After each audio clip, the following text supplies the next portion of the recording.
सुदामा जी महाराज कैसे हैं? एक ब्राह्मण है और ब्राह्मणों में भी ब्रह्म को जानने वालों में जो सबसे उत्तम है, ऐसे सुदामा जी महाराज। और कैसे हैं?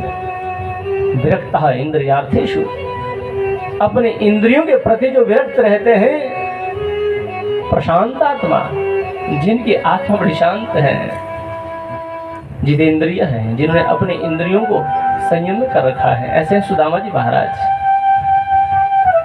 ध्यान देना, सुदामा जी की कोई फैक्ट्री नहीं चलती है, सुदामा जी की कोई दुकानदारी नहीं है, सुदामा जी कोई नौकरी भी करते नहीं है, यहां तक कि सुदामा जी खेती बाड़ी भी करते नहीं है। तो सुदामा जी का जीवन कैसे वहन होता है? सुदामा जी का जीवन कैसे चलता है? सुदामा जी किसी से भिक्षा लेते नहीं है, सुदामा जी किसी से कुछ लेते नहीं है, मांगते नहीं है। किसी ने प्रेम से दान दे दिया तो सुदामा जी ले लेते हैं, किसी से कभी मांगते नहीं है। सुदामा जी का नियम है जीवन का। और सुदामा जी का जीवन शिलांच वृत्ति से चलता है।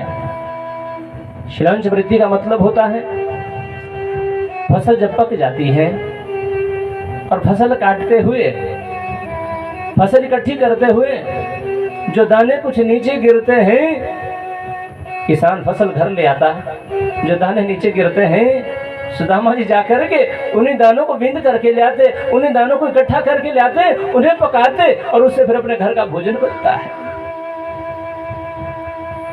सुदामा जी की पत्नी का नाम है सुशीला। ध्यान देना, सुशीला कभी किसी से अपने घर का दुख बताती नहीं है। और सच्ची धर्म पत्नी वही होती है जो अपने सुख और दुख को, अपने जीवन के कष्टों को, अपने जीवन की खुशियों को अपने चार दीवारी के अंदर ही जो पी जाए, अपने चार दीवारी के अंदर ही जो सहन कर जाए, सच्ची धर्म पत्नी होती है। आजकल समय थोड़ा उल्टा है। यहाँ ससुराल में कोई छोटी सी कोई बात हो जाए, सूचना मायके में पहुंचते देरी नहीं है। 1 सेकंड का समय नहीं लगेगा, 1 मिनट का समय नहीं लगेगा, सूचना कहीं से कहीं पहुंच जाती है, कहीं से कहीं चली जाती है और बने बनाए रिश्ते खराब हो जाते हैं। ध्यान देना, माँ सुशीला के घर में कई बार 7 दिन तक भोजन नहीं बनता है। हफ्ता भर घर में आग नहीं जलती है, क्योंकि घर में कुछ बनाने के लिए नहीं है। कई बार बच्चे रोते रुदन करते हैं, अरे मैया बड़ी जोर की भूख लगी है। माँ समझाते हुए कहती, अरे बेटा आज तो एकादशी है। और सुदामा जी के यहाँ रोज की एकादशी बनती है, रोज की एकादशी होती है। माँ समझाने के लिए बोल देती, अरे बेटा आज भोजन बनने वाला नहीं है, आज तो एकादशी है। कारण क्या है? घर में कुछ बनाने के लिए नहीं है। कई बार हफ्ता बीत जाता है, 7 दिन तक सुदामा जी के घर में अग्नि नहीं जलती। एक दिन सुशीला का धैर्य टूटा और सुशीला ने सुदामा जी के चरण में प्रणाम करते हुए कहा, हे स्वामी कुछ निवेदन करना था। सुदामा जी ने कहा, कहिए देवी क्या बात है? स्वामी मैंने सुना है कि आपके बचपन की एक सखा है, आपके बचपन के एक मित्र हैं, और वो कृष्ण जो है ना आजकल द्वारिका के राजा है। प्रेम से बोलो जय श्री कृष्ण। जय श्री कृष्ण। इतना सुनना ही था। सुदामा जी की आंखें सजल हो गई। देवी क्या फर्क पड़ता है? कृष्ण द्वारिका का राजा है और मैं अपने झोंपड़ी का राजा हूं, कौन सा बड़ा फर्क पड़ता है देवी? सुशीला ने कहा, स्वामी क्या कभी आपका मन नहीं करता है कृष्ण से मिलने के लिए? क्या आपके मन में कभी भाव पैदा नहीं होता कृष्ण से मिलने के लिए? सुदामा जी कहते हैं, देवी संसार में ऐसा कौन जीव होगा, संसार में ऐसा कौन अभागा होगा जो कृष्ण से मिलना न चाहता होगा? ऐसा कौन होगा संसार में जो कृष्ण से मिलना न चाहता होगा? हे देवी, जब भी कृष्ण से मिलने का मन होता है, जब भी कृष्ण से मिलना चाहता हूं, यहां बैठे बैठे आंखें बंद करके कृष्ण से मिल लेता हूं। स्वामी, आप यहां बैठे बैठे मिल लेते हो ना, मुझे उसका फल तो नहीं मिलता है। हे स्वामी, मैं चाहती हूं एक बार आप सशरीर, एक बार आप शरीर को लेकर के कृष्ण से मिलने द्वारिका चले जाते हैं। सुदामा जी ने कहा, देवी जाना तो चाहता हूं, पर शास्त्र की विधि है, शास्त्र का नियम है, मित्र के घर और गुरु के घर कभी खाली हाथ नहीं जाना चाहिए। अपने मित्र के घर और गुरु के घर ये नियम है, विधि है, कभी खाली हाथ नहीं जाना चाहिए। क्या ले जाऊं? कुछ देने के लिए नहीं है, कुछ ले जाने के लिए नहीं है। सुशीला ने कहा, स्वामी आप चलने की तैयारी करिए ना, आप चलने के लिए तैयार तो होइए। और सुशीला ने क्या किया, एक बलिष्ठ कपड़ा लिया और एक बलिष्ठ कपड़ा भी 4 जगह से फटा हुआ है और 4 जगहों से सिल करके सुशीला ने 4 घर से 4 मुट्ठी चावल उधार मांगा। ध्यान देना, भिक्षा नहीं मांगी, उधार मांगा है, पतिदेव लौट के आएंगे वापिस दे दूंगी। और ये भी ध्यान देना, सुशीला यदि मांगती बोरियों के हिसाब से चावल आ सकता है, पर सुशीला भी कभी किसी से कुछ मांगती नहीं है। और आज सुशीला ने मात्र 4 मुट्ठी चावल। घर की पत्नी बहुत समझदार होनी चाहिए। सुशीला जानती है यदि कृष्ण पूछेंगे सुदामा जी कैसे हैं, तो सुदामा तो कहेंगे बहुत सुखी हूं, बहुत आनंद में हूं। और सुशीला ने एक बलिष्ठ कपड़ा 4 जगह से इसलिए सिल करके किया ताकि सुदामा समझ जाए, भगवान कृष्ण समझ जाए, मेरा मित्र इतना गरीब है, इसके घर में एक बलिष्ठ कपड़ा भी साबुत नहीं है। और 4 घर से 4 मुट्ठी चावल इसलिए उधार मांगा ताकि भगवान कृष्ण समझ जाए एक जगह का चावल नहीं है, अलग अलग जगह का चावल है। कोई महंगा चावल खाता है, कोई सस्ता चावल खाता है, कोई बढ़िया, इस तरह से अलग अलग 4 मुट्ठी चावल 4 घर से उधार मांगा ताकि भगवान कृष्ण समझ जाए बड़ा गरीब है, अलग अलग घर का चावल प्रत्यक्ष दिख रहा है। सुदामा जी के पास पोटली बांधते हुए पोटली दे करके सुशीला ने पोटली सुदामा जी को देते हुए कहा, मेरी ओर से कृष्ण को भोग लगा लेना, मेरी ओर से भगवान को अर्पित कर देना। सुदामा जी पौष मास शुक्ल पक्ष और सप्तमी तिथि को अपने घर से सुदामा जी ने चलना आरंभ किया था। और अभी चलते चलते मार्ग में जाने लगे। सुशीला से कहा, सुशीला मैं जा रहा हूं कृष्ण से मिलने के लिए द्वारिका, ध्यान रहे भजन की मालाएं कम नहीं होनी चाहिए, निरंतर भजन की मालाएं बढ़नी चाहिए। और सुदामा जी निकले। अभी चलते चलते थोड़े से आगे गए ही थे, सुदामा जी को कोई संतों की कोई मंडली मिल गई, कोई महात्मा लोग कोई मिल गए। और सुदामा जी द्वारिका तो भूल गए और संतों की मंडली के साथ, उन महात्माओं के साथ भजन करते करते, कीर्तन करते करते बहुत एकदम दूर चले गए। कई दिन व्यतीत हो गए, कई महीना व्यतीत हो गए। कुछ समय के बाद होश आया और जैसे सुदामा जी को होश आया, इन महात्माओं से कहा, संतों से कहा ये भैया मुझे द्वारिका जाना है, अब यहाँ से द्वारिका कितनी दूर है? महात्माओं ने कहा बहुत दूर आ गए हो, बहुत विपरीत आ चुके हो, द्वारिका बिल्कुल एकदम दूसरे छोर पे पड़ी है। और सुदामा जी फिर वापसी निकले। ऐसे चलते चलते कई महीना सुदामा जी के व्यतीत तो हो गए, और चलते चलते जैसे ही समुद्र के तट पे जैसे ही पहुंचे,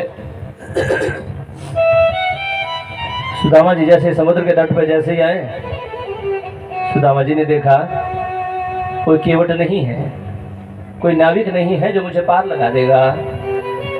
सुदामा जी समुद्र के तट पे ही बैठ गए। थोड़ी देर के बाद कोई केवट आया, कोई नाविक आया, और जैसे ही सुदामा जी से कहा क्यों भैया पार चलोगे? सुदामा जी ने कहा हाँ भैया पार तो जाना है, ले जाओगे? केवट बोला हाँ हाँ भैया हमारा तो काम यही है, हम तो पार ही लगाते हैं। सुदामा जी नाव में बैठे, और जैसे नाव धीरे धीरे जैसे चलनी आरंभ हुई, क्यों भैया कहाँ जा रहे हो? सुदामा जी ने कहा ये भैया वो जो कृष्ण है ना द्वारिका का जो राजा है, अरे मेरे बचपन का सखा है, मेरे बचपन का मित्र है, उससे मिलने जा रहा हूँ। केवट ने कहा भैया खाली हाथ जा रहे हो या कुछ देने के लिए भी है? सुदामा जी बोले भैया देने के लिए तो कुछ नहीं है, देने के लिए तो कुछ नहीं है, और शायद तू भी खाली पार नहीं लगाएगा, इधर ही उतार दे। केवट बोला नहीं नहीं कोई बात नहीं, हम आप जैसों को ऐसे भी पार लगा देते हैं। और चलते चलते जैसे समुद्र के तट पे द्वारिका के बिल्कुल समीप में जैसे ही सुदामा जी नाव से उतरे, सुदामा ने कहा क्यों भैया अब यहाँ से कृष्ण का महल, कृष्ण की नगरी कितनी दूर है? केवट ने कहा ज्यादा दूर तो है नहीं, पर जब तुम्हारे शरीर की स्थिति देखता हूं, एक एक नस प्रत्यक्ष दिख रही है, एक एक नस बिल्कुल स्पष्ट दिखती है।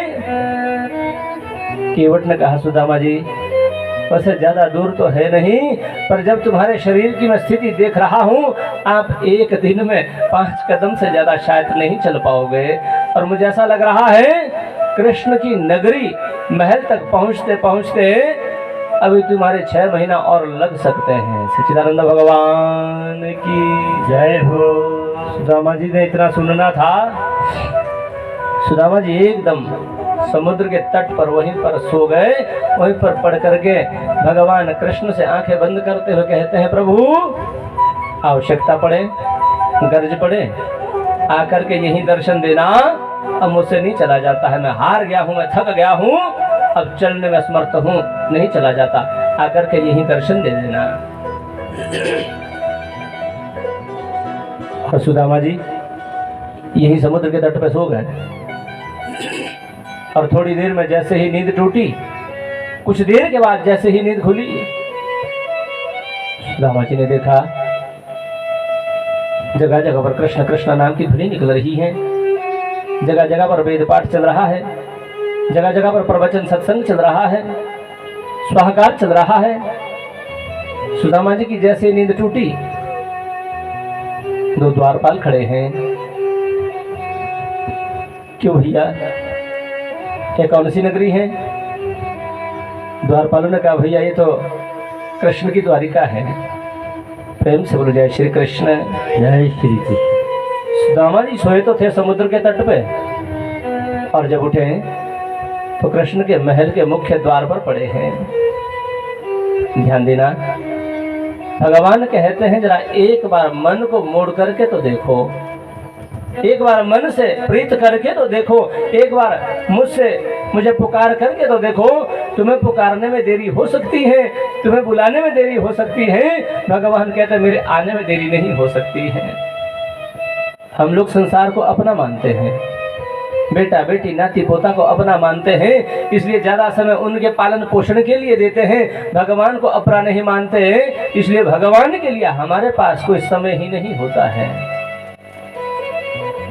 सुदामा जी द्वारपालों को देख करके द्वारपालों से कहते भैया क्या मुझे कृष्ण से मिलने की अनुमति है? क्या मैं कृष्ण से मिल सकता हूँ?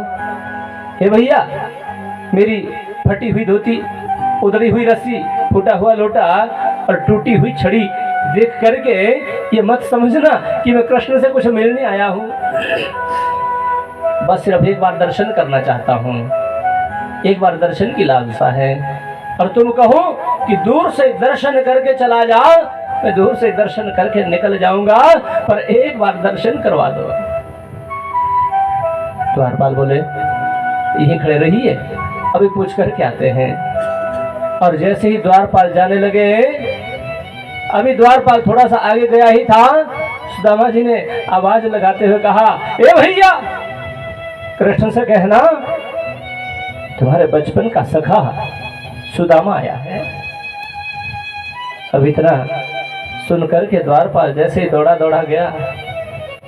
अभी भगवान कृष्ण थोड़ा भोजन करके थोड़ा विश्राम कर ही रहे थे, तब तक दौड़ा दौड़ा जैसे द्वारपाल पहुंचा। महाराज, द्वार पर कोई गरीब, कोई ब्राह्मण आया है और ब्राह्मण आपका दर्शन करना चाहता है, बहुत गरीब है। और हाँ प्रभु, उसने अपना नाम सुदामा बताया है। इतना सुनना ही था, भगवान कृष्ण ने कहा सुदामा आया है, मेरा सखा, मेरा मित्र आया है। भगवान कृष्ण सब कुछ भूल गए और भगवान कृष्ण दौड़े दौड़े जा रहे हैं। कहाँ अपना उत्तरीय वस्त्र गिर गया, कहाँ मोर पंख छूट गया, कहाँ मुरली गिर गई, कहाँ बाजूबंद छूट गए, कहाँ पायल गिर गई। भगवान कृष्ण ने पहला द्वार पार किया, दूसरा द्वार पार किया, तीसरा द्वार पार किया।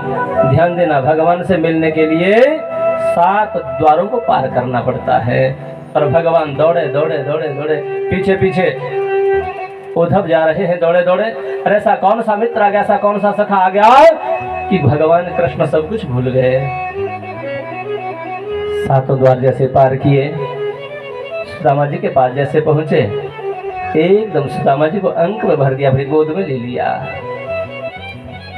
और यहीं से सुदामा जी को लेकर के अपने महल में प्रवेश किया और महल में ला करके सुदामा जी को अपने सिंहासन पर बिठा दिया और भगवान स्वयं चरणों में विराजमान हो गए। सच्चिदानंद भगवान की जय हो। सुदामा जी आसन पर विराजमान है और स्वयं भगवान चरणों में विराजमान है। और भगवान माँ रुक्मिणी पानी लेकर के आई पैर पखारने के लिए। ऐसा वर्णन मिलता है कि भगवान कृष्ण ने सुदामा जी के जो पैर पखारे हैं, प्रात में जो पानी रखा है हाथ तक नहीं लगाया और भगवान कृष्ण इतने अश्रु प्रवाहित कर रहे हैं, अपने आंसुओं से ही सुदामा जी के पैर धो डाले। सच्चिदानंद भगवान की जय हो।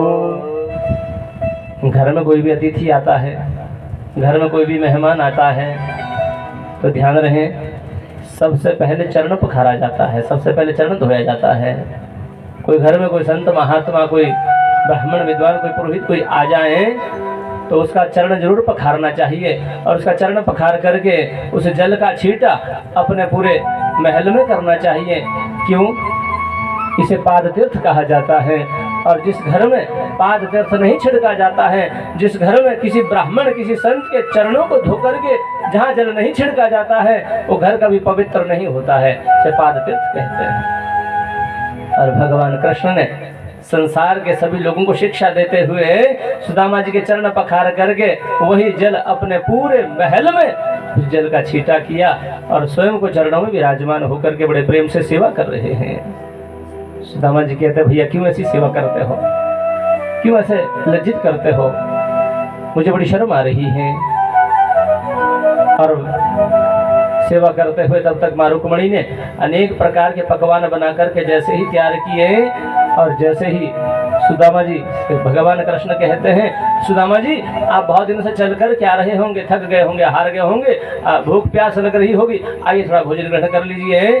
और जैसे सुदामा जी भोजन ग्रहण करने के लिए जैसे ही बैठे, अनेक प्रकार के पकवान देखे, सुदामा जी ने कहा, भैया ये अनेक प्रकार के चटपटे पदार्थ तो मैं खाता नहीं हूँ।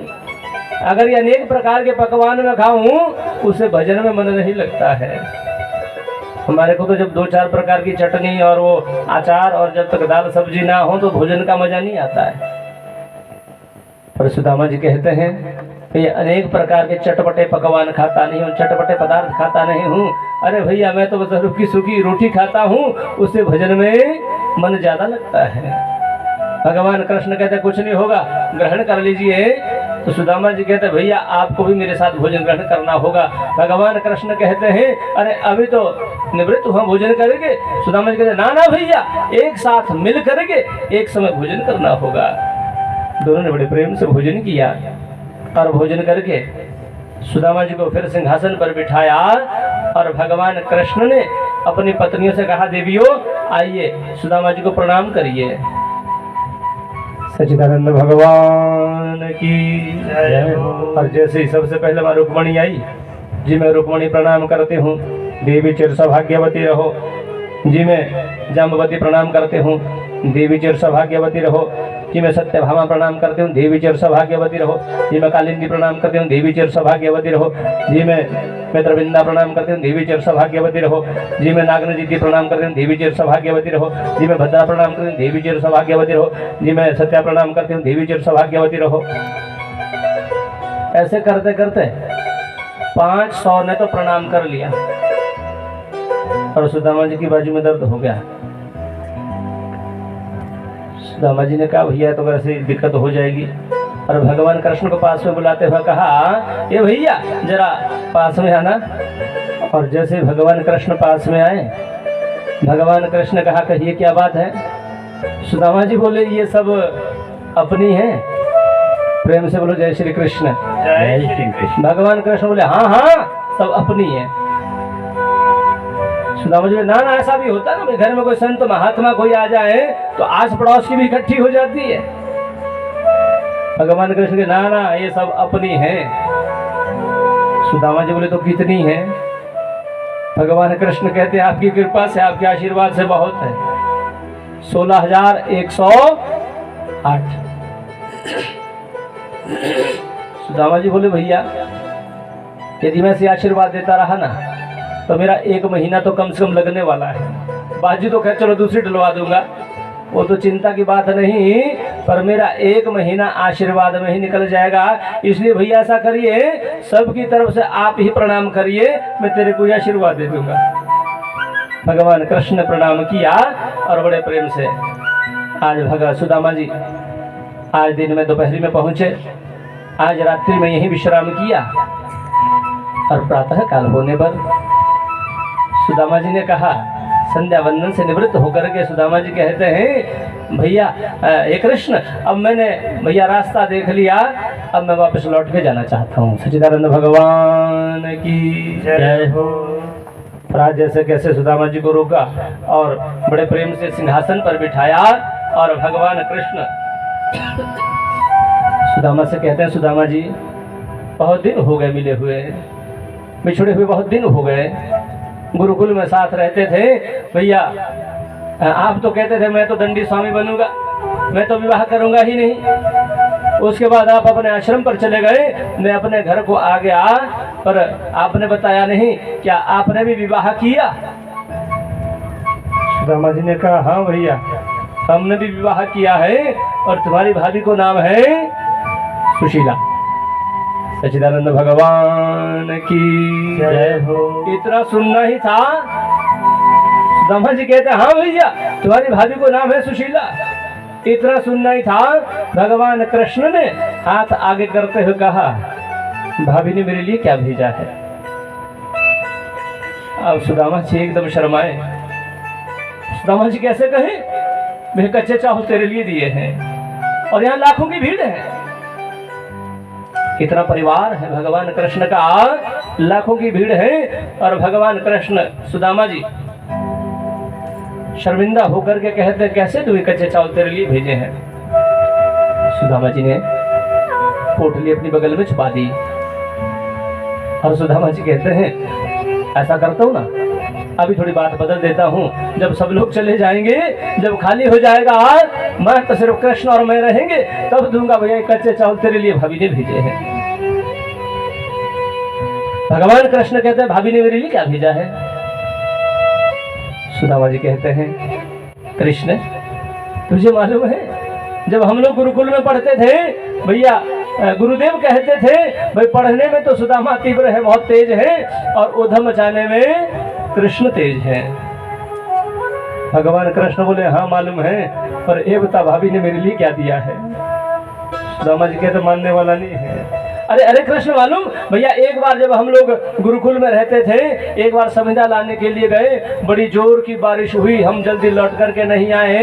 गुरु माँ ने कहा जब तक कृष्ण बलराम और सुदामा लौट के नहीं आएंगे तब तक मैं भी भोजन ग्रहण नहीं करूंगी। भगवान कृष्ण बोले हाँ मालूम है, पर यह बता भाभी ने मेरे लिए क्या दिया है? भगवान कृष्ण मानने वाले नहीं हैं। सुदामा जी सोच रहे हैं मैं इतना प्रयास कर रहा हूँ पर मानने वाला नहीं है। अंत में सुदामा जी कहते हैं भैया मैं सबको सच्ची बात बता दूंगी, मैं सबको सच्ची बात बता दूंगा। भगवान कृष्ण बोले कौन सी सच्ची बात? भैया मैं सबको बता दूंगा कि श्रीमान जी बचपन में क्या थे। भगवान कृष्ण बोले तो बता दो ना क्या थे। सुदामा जी बोले मालूम श्रीमान जी बचपन में चोर थे, कभी माखन की चोरी करते, कभी दही की चोरी करते। भगवान कृष्ण बोले तेरे से भी ज्यादा जानती है, तभी तो इतनी है। बोले सच्चिदानंद भगवान की जय हो। कोई ईमानदार हो, कोई शरीफ हो तो एक भी शादी करनी मुश्किल हो जाती है। कोई चोर लुटेरा डाकू हो ना, कहीं से भी उठा करके ले आता है। अब भगवान कृष्ण कहते हैं तेरे से भी ज्यादा जानती है, तभी तो इतनी है। भगवान कृष्ण हाथ आगे करते हो कहते भाभी ने क्या दिया है, क्या भेजा है? और भगवान कृष्ण समझ गए मेरा मित्र कितना संकोची है, मेरा सखा मेरा मित्र इतना गरीब है और गरीबी की वजह से इतना संकोच कर रहा है। भगवान समझ गए। और जो बगल में जो पोटली छुपाई थी ना, भगवान कृष्ण जैसे उस पोटली को जैसे निकाला, पलट करके देखा इतनी सी पोटली एक बलिष्ठ कपड़े में बंधी है और वो भी साबुत नहीं है। कृष्ण समझ गए कितना गरीब है जिसके घर में एक बलिष्ठ कपड़ा भी साबुत नहीं है। और जैसे ही चावल खोल करके देखा, अलग अलग चावल प्रत्यक्ष दिख रहा है। और भगवान कृष्ण ने उस चावल की एक मुट्ठी मुंह में उड़ेलते हुए कहा अनेन विश्वात्मा प्रियंताम, जितना विश्व का सुख है सब सुदामा जी की झोली में डालता हूँ। और दूसरी मुट्ठी चावल के मुंह में उड़ेलते हुए कहा जितना स्वर्ग का सुख है सब सुदामा जी की झोली में डालता हूँ। और तीसरी मुट्ठी चावल की जैसे लेनी चाहिए, रुक्मिणी ने हाथ पकड़ लिया और इशारे इशारे में कहा प्रभु आपने स्वर्ग का सुख वो सुदामा जी को दे दिया, पृथ्वी का सुख वो भी सुदामा जी को दे दिया, और क्या अब अपना जो वैभव है वैकुंठ की जो आपकी जो लक्ष्मी है क्या वो भी सुदामा जी को ही दे दोगे? और लक्ष्मी जी माँ रुक्मिणी कहती है प्रभु आज ब्राह्मण पर बड़ी दया कर रहे हो, ब्राह्मण पर बड़े बरस रहे हो। अरे प्रभु वो भी तो एक ब्राह्मण था जिसने तुम्हारी छाती पर लात मारी थी, भृगु जी महाराज। भगवान कृष्ण कहते हैं देवी विप्र प्रसादात् धरणी धरोहम, विप्र प्रसादात् कमलावरोहम, विप्र प्रसादात् अजिताजितोहम, विप्र प्रसादात् मम राम नाम। हे देवी ब्राह्मण प्रसन्न है तो मैं त्रिलोकी का स्वामी बनता हूँ, ब्राह्मण प्रसन्न है तो मैं लक्ष्मी का पति बनता हूँ, ब्राह्मण प्रसन्न है तो मैं हर जगह विजय प्राप्त करता हूँ, और ब्राह्मण प्रसन्न है तो ही मेरा नाम बड़ा बनता है। और यदि ब्राह्मण प्रसन्न नहीं है तो मैं भी कभी प्रसन्न नहीं हो सकता हूँ। इसलिए सुदामा जी हे देवी आज तुम भी ब्राह्मण की बड़ी कटाक्ष बड़ी निंदा कर रही हो। भगवान कृष्ण कहते हैं देवी वो भी तो एक ब्राह्मण था जो तेरा पत्र लेकर के मेरे पास आया था, नहीं तो तेरा विवाह तो शिशुपाल के साथ हो रहा था। ये सब बातें इशारे इशारे में चल रही हैं। प्रत्यक्ष में हाथ पकड़ते हुए कहा, प्रभु हे स्वामी, कच्चा है, ज्यादा मत खाइए, बीमार पड़ जाओगे। सुदामा बोले, हाँ भैया बिल्कुल, रुक्मणी सत्य कहती है, कच्चे चावल हैं, ज्यादा मत खाइए, बीमार पड़ जाओगे। सुदामा जी फिर आज रात्रि में विश्राम किया। प्रातः काल होने को आया। सुदामा जी ने कहा, भैया अब तो मैं वापस लौट करके जाना चाहता हूँ। भगवान कृष्ण कहते कुछ दिन और रुक जाते तो अच्छा लगता। सुदामा जी कहते, ना भैया, अब मैंने मार्ग देख लिया, अब मैंने रास्ता देख लिया, कभी तेरी भाभी को लेकर के आऊंगा, आज तो मुझे वापस लौट के जाना होगा। सुदामा जी जैसे आए थे वैसे खाली हाथ चले गए। न कुछ कृष्ण ने दिया, न कुछ सुदामा ने लिया, और यदि कृष्ण देते सुदामा जी बिल्कुल भी नहीं लेते। पक्की बात है, क्योंकि सुदामा जी की दृष्टि में एक ही बात है, अयम ही परमो लाभो उत्तम श्लोक दर्शनम। मात्र सिर्फ सुदामा जी महाराज दर्शन करने की भावना से गए हैं, और दर्शन हो गया। सुदामा जी खाली हाथ गए थे, खाली हाथ लौट करके आ गए। कई महीना व्यतीत हो गए और सुदामा जी वापस लौट करके आए। जहाँ पर छोटी सी सुदामा जी की एक झोपड़ी होती थी, देखा बड़े बड़े महल खड़े हैं। सच्चिदानंद भगवान की जय हो। सुदामा जी जैसे पहुंचे तो देखा बड़े बड़े महल तैयार हैं, बड़े बड़े महल खड़े हैं। सुदामा जी ने सोचा, मैं कहीं गलती से कहीं दूसरी जगह तो नहीं आ गया। वहां पर भी बाहर दो द्वारपाल खड़े हैं। उनसे पूछा, क्यों भैया, ये कौन सी नगरी है? द्वारपाल बोले, नगरी नहीं है, ये तो सुदामापुरी है। सुदामा जी बोले, सुदामापुरी? मेरी पूरी होने का तो कोई सवाल ही नहीं बनता है। अच्छा, हो सकता है भाई कोई सेठ सुदामा होगा, उसको वास्तु के हिसाब से जगह यहाँ अच्छी लगी होगी, उसने अपना महल यहाँ बना दिया और मेरी झोंपड़ी उठा करके कहीं दूसरी जगह लगा दी होगी। ए भैया, वो जो आपके जो सुदामा जी जो सेठ जी है ना, क्या मैं उनसे मिल सकता हूँ? द्वारपाल बोले, वो सेठ नहीं है, ब्राह्मण है। प्रेम से बोलो, जय श्री कृष्ण। जय श्री कृष्ण। सुदामा जी बोले, तब तो मैं ही हूँ, पर मेरी पूरी होने का कोई सवाल ही नहीं बनता है। भाई एक नाम के दो ब्राह्मण भी तो होते हैं, गरीब होता है, एक थोड़ा अमीर होता है। ए भैया, आपके जो पंडित जी जो सुदामा जी है ना, क्या मैं उनसे मिल सकता हूँ? द्वारपाल बोले, यहाँ नहीं है।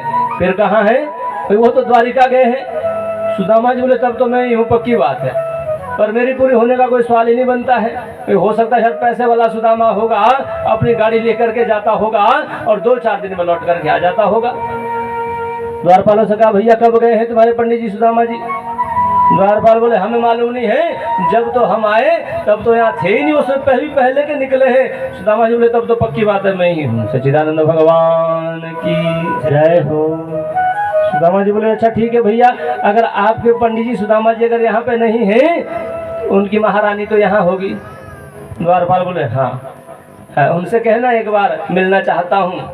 और जैसे ही द्वारपाल ने कहा, यहीं खड़ा रहे, अभी पूछ कर के आते हैं। और जैसे ही द्वारपाल जैसे पूछने के लिए गए, महारानी द्वार पर कोई ब्राह्मण आया है, आपका दर्शन करना चाहता है। ये सच्चिदानंद भगवान की जय हो।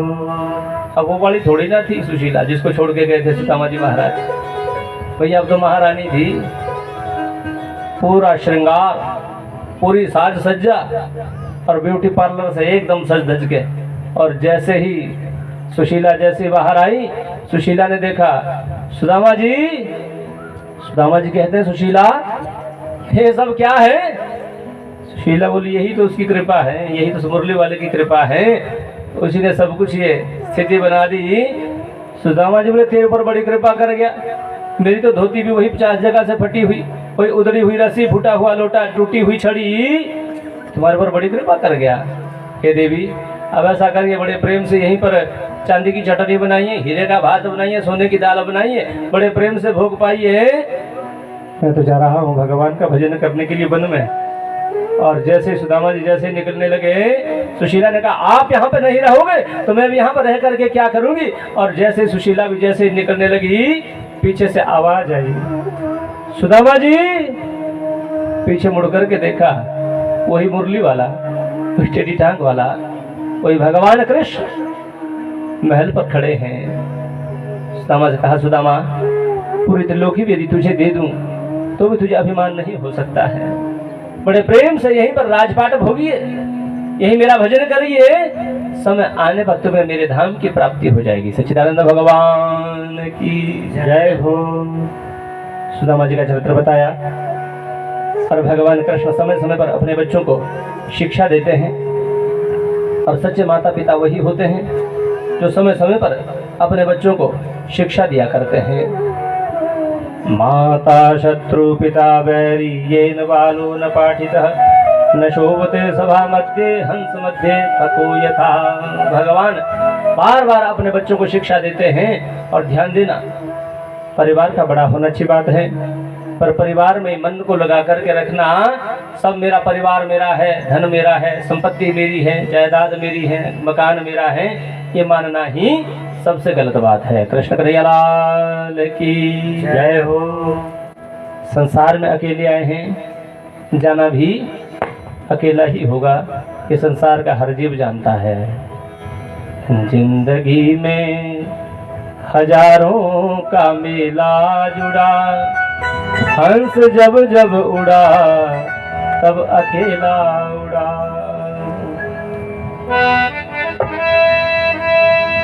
बड़े भाव से बड़े प्रेम से बहुत शिक्षाप्रद भजन है।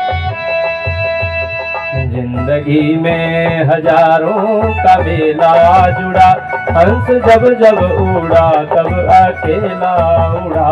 जिंदगी में हजारों का मेला जुड़ा, हंस जब जब उड़ा तब अकेला उड़ा।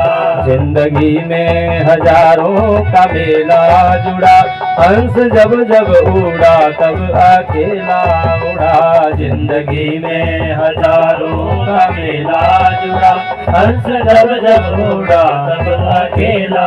बड़े भाव से जाओ।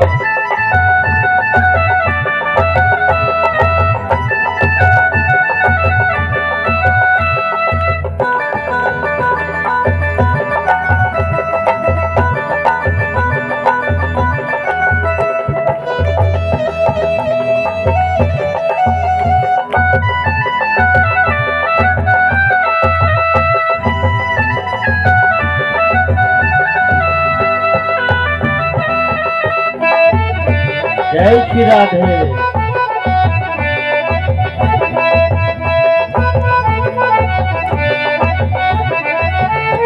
ना वो राजा रहे ना वो रानी रही, कहने सुनने की केवल कहानी रही। ना वो राजा रहे ना वो रानी रही, कहने सुनने की केवल कहानी रही। ना वो राजा रहे ना वो रानी रही, कहने सुनने की केवल कहानी रही। ना वो राजा रहे ना वो रानी रही, कहने सुनने की केवल कहानी रही। 4 दिन के लिए फिर ये मेला जुड़ा, 4 दिन के लिए फिर ये मेला जुड़ा। हंस जब जब उड़ा तब अकेला उड़ा।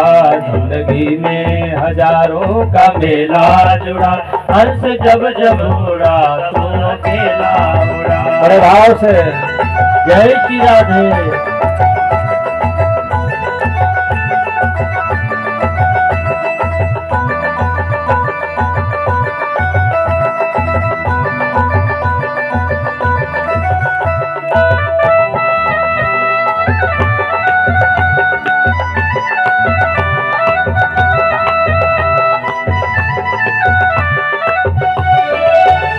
कोठी बंगले खड़े के खड़े रह गए, सब नगीने जड़े के जड़े रह गए। कोठी बंगले खड़े के खड़े रह गए, सब नगीने जड़े के जड़े रह गए। ओ कोठी बंगले खड़े के खड़े रह गए, सब नगीने जड़े के जड़े रह गए। कोठी बंगले खड़े के खड़े रह गए, सब नगीने जड़े के जड़े रह गए। संग भाई जय हो। नाचेला जुड़ा संग भाई न बंधु न चेला जुड़ा। हंस जब जब उड़ा तब अकेला उड़ा जिंदगी में हजारों का मेला जड़ा। हंस जब जब जुड़ा तब अकेला उड़ा। जिंदगी में हजारों का मेला जुड़ा हंस जब जब उड़ा तब अकेला उड़ा जिंदगी में हजारों का मेला जुड़ा। हंस जब जब उड़ा तब अकेला उड़ा। जय श्री राधे।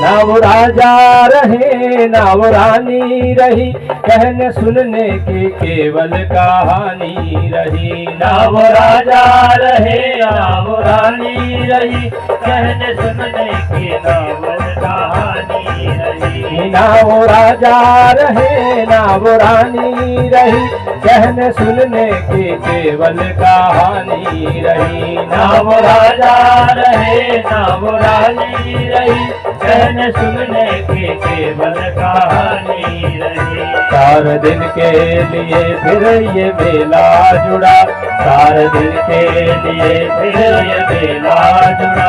हंस जब जब उड़ा तब अकेला उड़ा जिंदगी में हजारों का मेला जुड़ा। हंस जब जब उड़ा तब अकेला उड़ा। जय श्री राधे।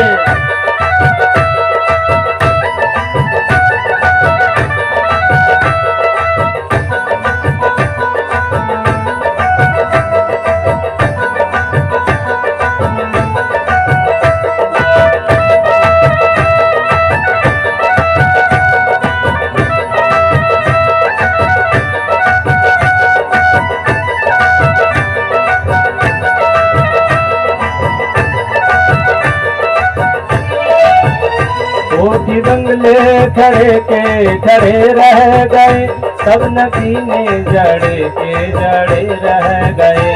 कोठी बंगले खड़े के खड़े रह गए सब नगीने जड़े के जड़े रह गए। कोठी बंगले खड़े के खड़े रह गए सब नगीने जड़े के जड़े रह गए। कोठी बंगले खड़े के खड़े रह गए सब नगीने जड़े के जड़े रह गए।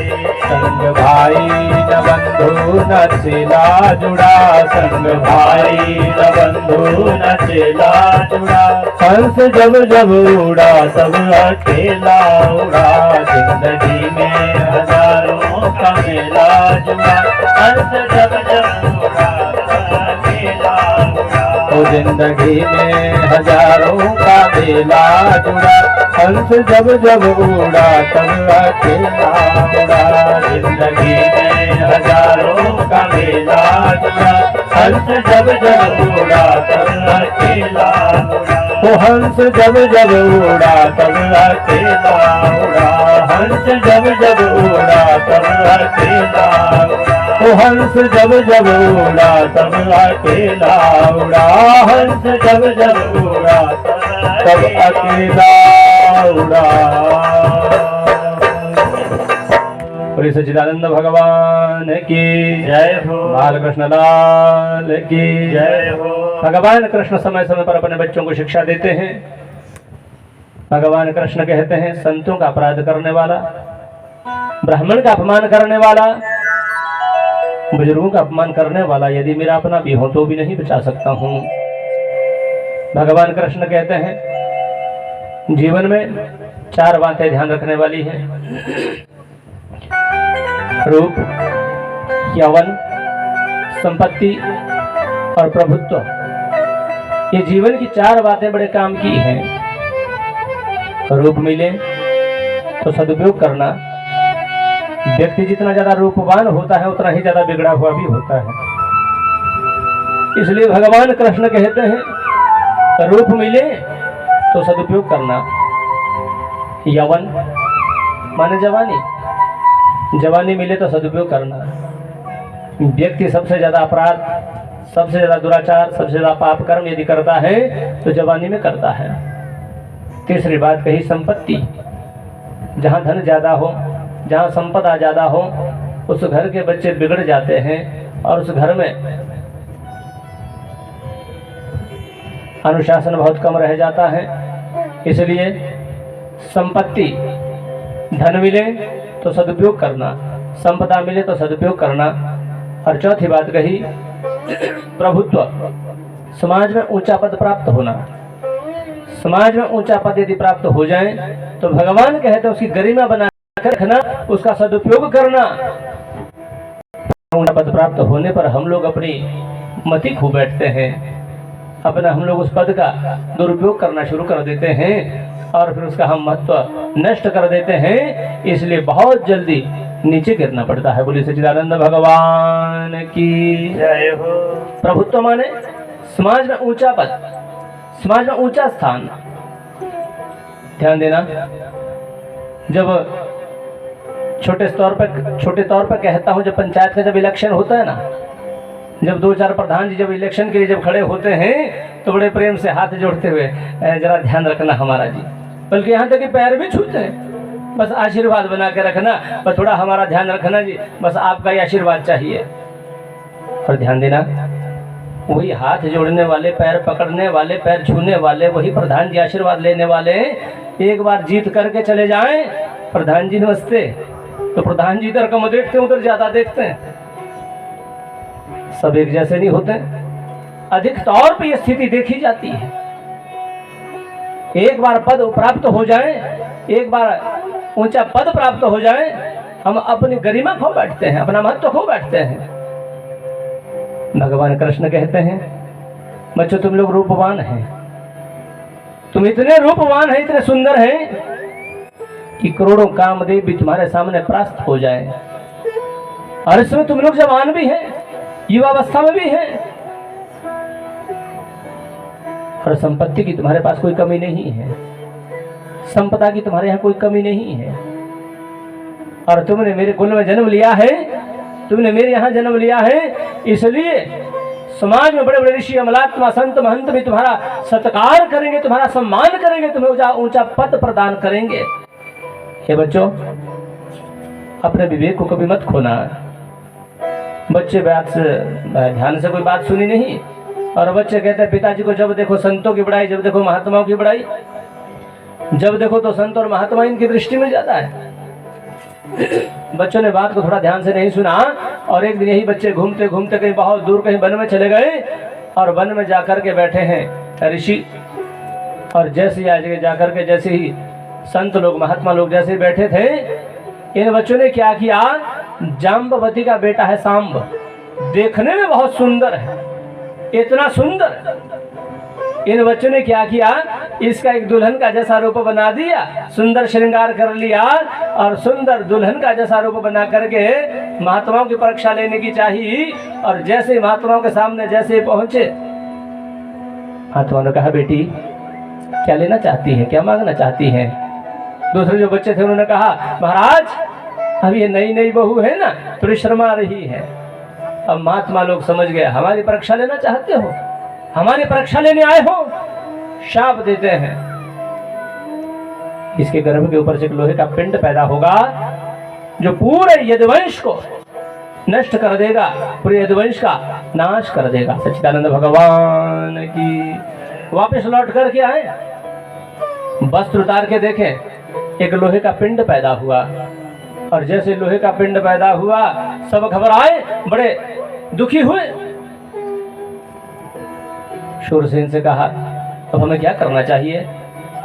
अरे सभी महात्मा लोग ऐसे बोलते रहते कुछ नहीं होता है। उसी लोहे के जो पिंड था उसके कूट कूट करके पीस पीस करके टुकड़े टुकड़े कर दिए और उसको समुद्र में फेंक दिया।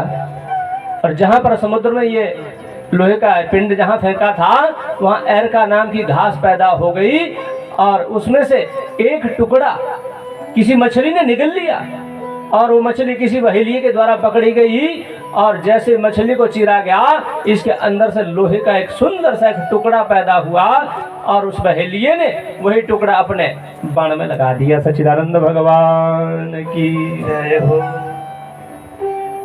और जब से यदुवंश के नष्ट होने का शाप लगा है, तब से प्रायः संतों का आना जाना बंद हो गया है। प्रायः संतों का आना जाना कम हो चुका है। द्वारिका में एक दिन वसुदेव जी के यहाँ नारद जी पधारे और नारद जी ने कहा, नारद जी से कहा, हे नारद, वसुदेव जी कहते हैं मैं बड़ा भाग्यवान हूँ, बड़ा भाग्यशाली हूँ, मेरे यहाँ कृष्ण और बलराम जैसे बच्चों ने जन्म ले रखा है, मुझसे बड़ा भाग्यशाली कोई नहीं हो सकता है। हे नारद जी, आपसे मैं कुछ प्रश्न करना चाहता हूँ। नारद जी कहते हैं उपदेश करिए। नारद जी कहते हैं, वसुदेव ने कहा, हे प्रभु, मैं आपसे ये प्रश्न करना चाहता हूँ, वास्तव में भागवत धर्म क्या है?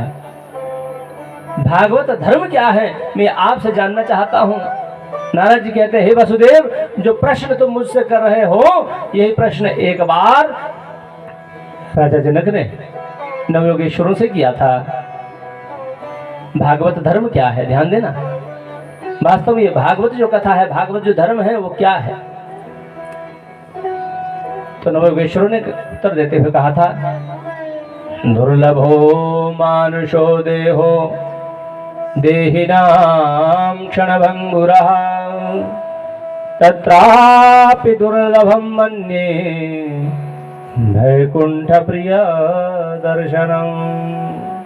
नवयोगेश्वर कहते हैं, हे जनक, ये मानव की जो देही है बहुत दुर्लभ है, मिलती नहीं है। दुर्लभो मानुषो देहो, मानव का शरीर, मानव की देही बहुत दुर्लभ है और मिल जाए क्षणभंगुर है।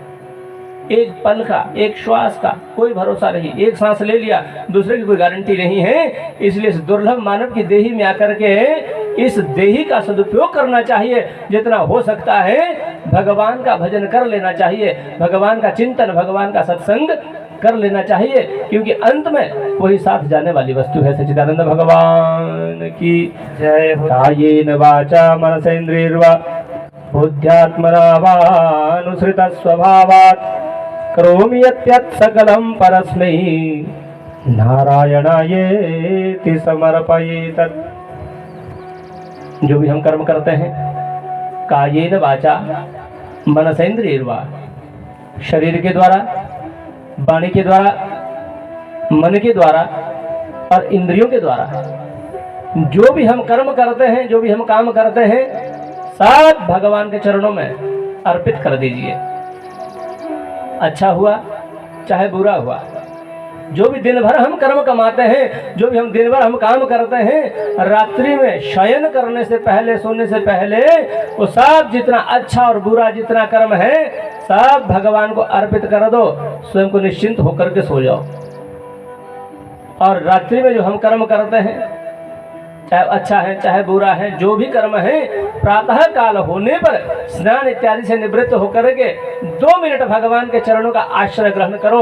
और रात्रि में जो हमने दुष्कर्म, पाप कर्म, जो भी अच्छा बुरा जो भी हमने कर्म किया, प्रातः काल होने पर भगवान के चरणों में अर्पित कर दीजिए। सच्चिदानंद भगवान की जय हो। और हमारे जीवन की सबसे बड़ी कमी है, हमारे जीवन की सबसे बड़ी गलती है, जब हम अच्छा करते हैं, जब हम शुभ कर्म कमाते हैं, जब कोई अच्छा काम करते हैं, तो किसने किया? मैंने किया। वहाँ हम अभिमान लगाते हैं, अभिमान करते हैं, और इतना बड़ा ये क्या, अरे अरे हमने किया। ये अहम हो जाता है, अभिमान हो जाता है। जब अच्छा किया तो किसने? मैंने। और जब बुरा किया, पहली बात तो ये कि हम छुपाने का बड़ा प्रयास करते हैं। कोई भी दुष्कर्म, कोई भी पापाचार, कोई पाप कर्म करते हैं, इतना छुपाने की कोशिश करते हैं, मेरे पड़ोस में भी पता नहीं चलना चाहिए। इसलिए क्या होता है, जो शुभ कर्म करते हैं उसको हम बखानना शुरू कर देते हैं और उसका फल नष्ट हो जाता है। और जो हम पाप कर्म करते हैं, दुष्कर्म करते हैं, उसको बड़ा छुपा करके रखते हैं, तो समय आने पर वही पाप कर्म का जो फल है, विद ब्याज भोगना पड़ता है। प्रयास करो, जो मुझसे दुष्कर्म हुआ, मुझसे पाप कर्म हुआ, पापाचार जो भी हुआ, उसको बखानना शुरू कर दो। ताकि उसका फल जो है यहीं पे नष्ट हो जाए। और जो शुभ कर्म करते हैं, अच्छा काम कोई करते हैं, घर में कोई अनुष्ठान करते हैं, कोई सत्य किसी ने बोल दिया तो चलो उसको छुपा करके रखो, हम उसको बखानना शुरू कर देते हैं। बोले अच्छा किसने किया? बोले मैंने किया। और बुरा?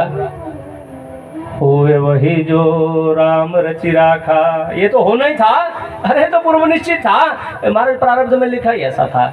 इसलिए जो भी करते हो, जो भी कर्म करते हैं, सब भगवान के चरणों में अर्पित कर दीजिए। यही वास्तव में भागवत धर्म है। सच्चिदानंद भगवान की जय हो।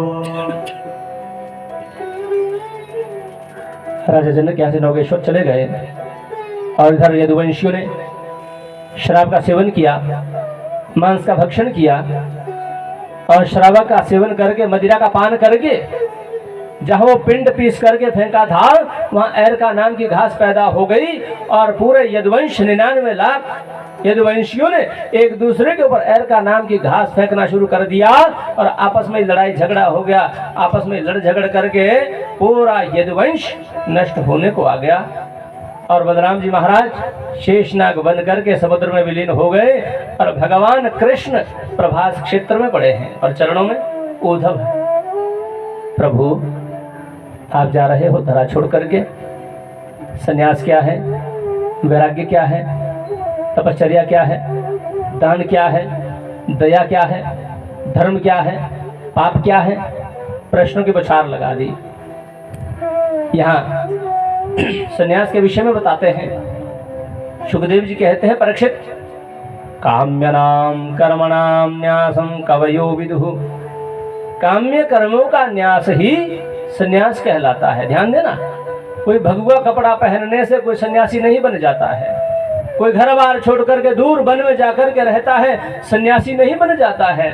सन्यास का मतलब होता है काम्य कर्मों का न्यास।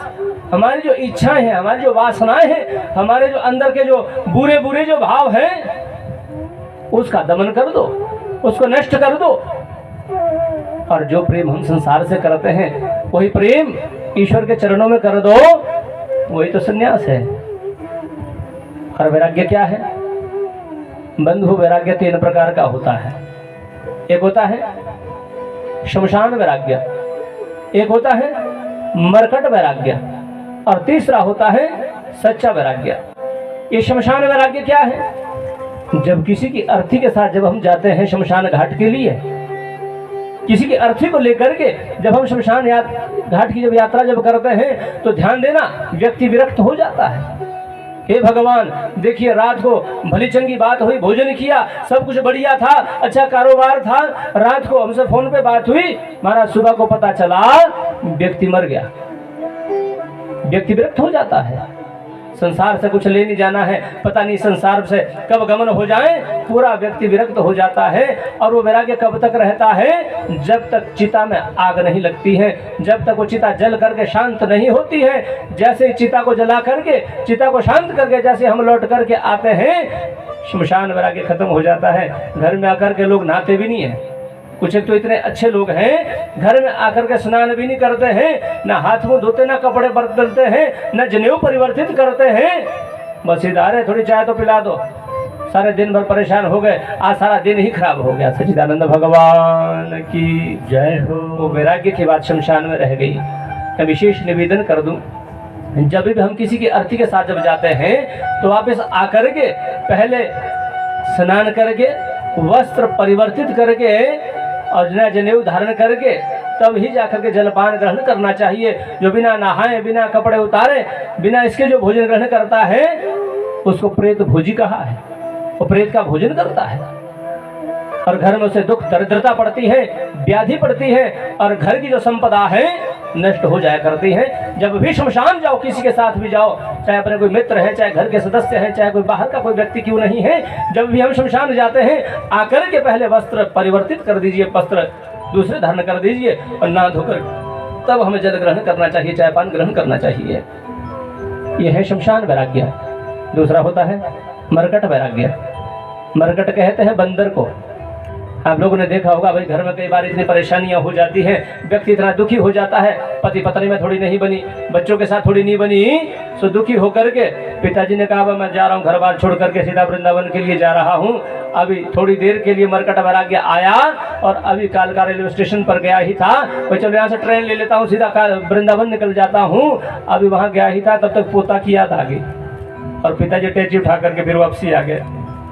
इसे कहते हैं मरकट वैराग्य, जो थोड़ी देर के लिए आता है उसे मरकट वैराग्य कहा जाता है। और तीसरा होता है सच्चा वैराग्य, और सच्चा वैराग्य एक बार जीवन में दिया जाए तो फिर घटता नहीं है, छूटता नहीं है, टूटता नहीं है, बल्कि दिन प्रतिदिन जो है उत्तरोत्तर बढ़ता रहता है। सच्चिदानंद भगवान की जय हो। भगवान कृष्ण ने कहा उद्धव, न मेरा कहीं आना होता है न मेरा कहीं जाना होता है। लोगों को दिख जाता हूं तो कहते हैं आ गया, और नहीं दिखता हूं तो कहते चला गया। सच्चिदानंद भगवान की जय। फिर भी आपके संशय की निवृत्ति के लिए भगवान कृष्ण कहते हैं आज सशरीर श्रीमद् भागवत में विराजमान हूँ, और जो भागवत को अपने घर में विराजमान करेगा, दोनों समय इसकी धूप ज्योति आरती उतारेगा, उसको मेरी पूजा का फल प्राप्त होगा। जो भगवान को दोनों समय भोग लगाएगा उसको मेरी पूजा का जरूर फल प्राप्त होगा।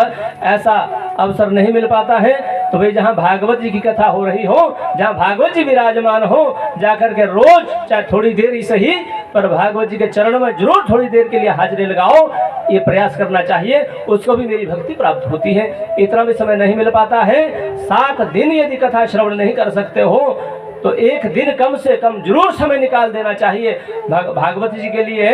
और कदाचित किसी कारणवश ऐसा यदि समय नहीं मिल पाता है, आप घर में भागवत जी को विराजमान नहीं कर सकते हो, आप 7 दिन कथा श्रवण करके नहीं जा सकते हो, आप 1 दिन की कथा भी श्रवण नहीं कर सकते हो, ऐसा कहा है कि जिस दिशा में भागवत जी विराजमान हो, यदि हम उस दिशा को भी प्रणाम कर दें तो भी बांके बिहारी की कृपा हो जाती है। कृष्ण कन्हैया लाल की जय हो। और भगवान कृष्ण कहते हैं आज से सशरीर भागवत जी में विराजमान हूँ, और मेरे सत्संग में आकर के मेरा चिंतन, मेरी कथा श्रवण करेगा, उसको मेरी भक्ति प्राप्त होगी। कृष्ण कन्हैया लाल की जय हो। श्याम तेरे मिलने का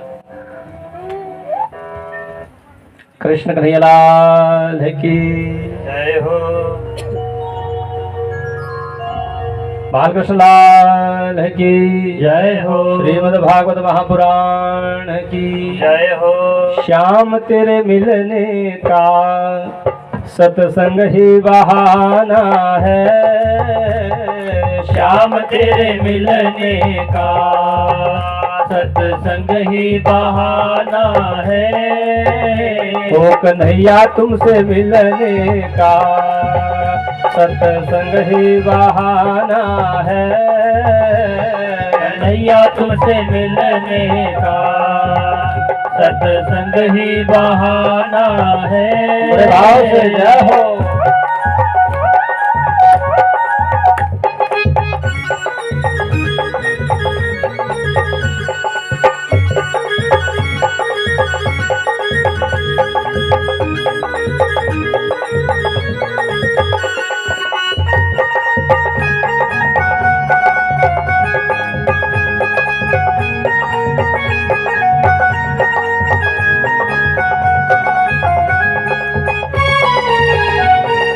तुम्ही मेरे माता पिता और तुम्ही मेरे बंधु सखा हो, तुम्ही मेरे माता पिता, तुम्ही मेरे बंधु सखा। हो तुम्ही मेरे माता पिता और तुम्ही मेरे बंधु सखा हो, तुम्ही मेरे माता पिता, तुम्ही मेरे बंधु सखा। ये दुनिया वाले क्या जाने, ये दुनिया वाले क्या जाने, मेरा रिश्ता पुराना है, श्याम तेरे मिलने का सत्संग ही बहाना है। ओ कन्हैया तुमसे मिलने का सत्संग ही बहाना है, कन्हैया तेरे मिलने का सत्संग ही बहाना है।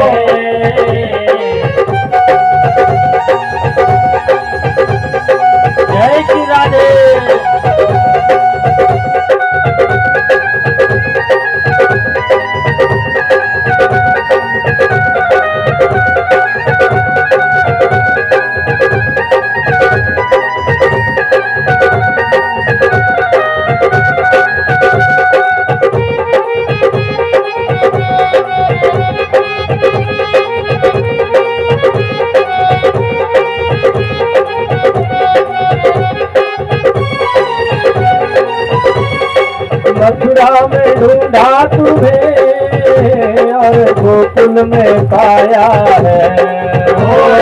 मथुरा में ढूंढा तुम्हें गोकुल में पाया है।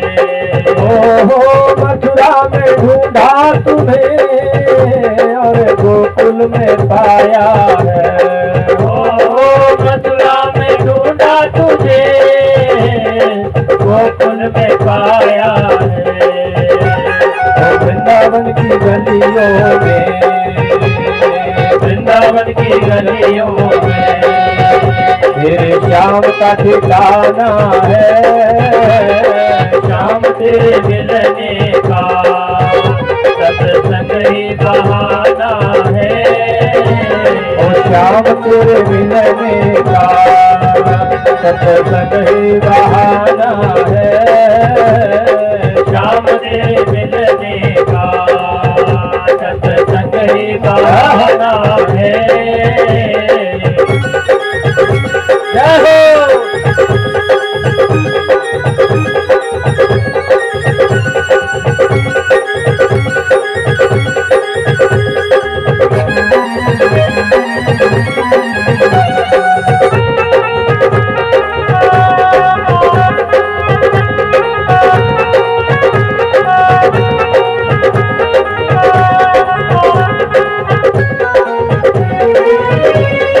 वेदों में ढूंढा तुम्हें पुराणों में पाया है।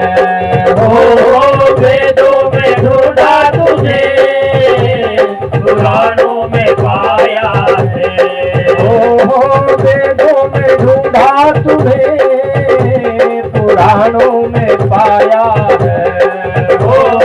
वेदों में ढूंढा तुझे पुराणों में पाया है। भागवत के पन्नों में, भागवत के पन्नों में तेरे श्याम का ठिकाना है। श्याम तेरे मिलने का सत्संग ही बहाना है। कन्हैया तुमसे मिलने का सत्संग ही बहाना है। कन्हैया तुमसे मिलने का सत्संग ही बहाना है। वो कैसे तुझे मिल पाऊं, मुझे पापों ने घेरा है। कैसे तुझे मिल पाऊं, मुझे पापों ने घेरा है। वो कैसे तुझे मिल पाऊं, मुझे पापों ने घेरा है। कैसे तुझे मिल पाऊं, मुझे पापों ने घेरा है। वो श्याम तेरे मिलने का सत्संग ही बहाना है। श्याम तेरे मिलने का सत्संग ही बहाना है। कन्हैया तुमसे मिलने का सत्संग ही बहाना है। कन्हैया तुमसे मिलने का सत्संग ही बहाना है। कृष्ण कन्हैया लाल की जय हो। श्रीमद् भागवत महापुराण की जय हो। भगवान कृष्ण ने अर्जुन से कहा, हे अर्जुन, तुम यहाँ से मेरी पत्नियों को हस्तिनापुर ले जाओ और वहां से मथुरा भेज देना। एक ऋषि की बात को सत्य करने के लिए उस पहेलिये ने, जिसने अपने बाण में वो लोहे की पत्ती लगा रखी है, उस बाण को भगवान कृष्ण की ओर छोड़ा और भगवान कृष्ण के चरणों का स्पर्श करते ही भगवान कृष्ण भी धरा छोड़ करके अपने धाम को लौट करके चले गए। सच्चिदानंद भगवान की जय हो। अर्जुन आ रहे हैं कृष्ण पत्नियों को लेकर के। मार्ग में प्रभु ने भील का रूप लेकर के अर्जुन के साथ युद्ध किया और आज पहली बार अर्जुन युद्ध में परास्त हो गया। अर्थात भगवान ने कह दिया, अर्जुन अब मेरे बिना तेरा गांडीव भी किसी काम का नहीं है। अर्जुन खाली हाथ लौट कर के आ गया। भगवान कृष्ण धरा छोड़ करके चले गए। सुखदेव जी कहते हैं, परीक्षित तुमने जो मुझसे प्रश्न किया था ना कृष्ण कथा सुनने का, तो मैंने तुम्हें कृष्ण कथा बता दी है। और हे परीक्षित, अब पूरी कथा बताने के बाद अब मैं तुमसे एक प्रश्न करना चाहता हूं। गुरुदेव आदेश करें। सुखदेव ने कहा, परीक्षित क्या तुम मरोगे? क्या तुम्हारी मृत्यु होगी? परीक्षित ने कहा, गुरुदेव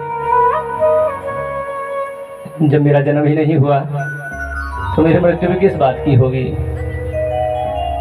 न जायते म्रियते वा कदाचित न भूत्वा वा न भूय अजो नित्य शाश्वतोऽयं पुराणो न हन्यते हन्यमाने शरीरे।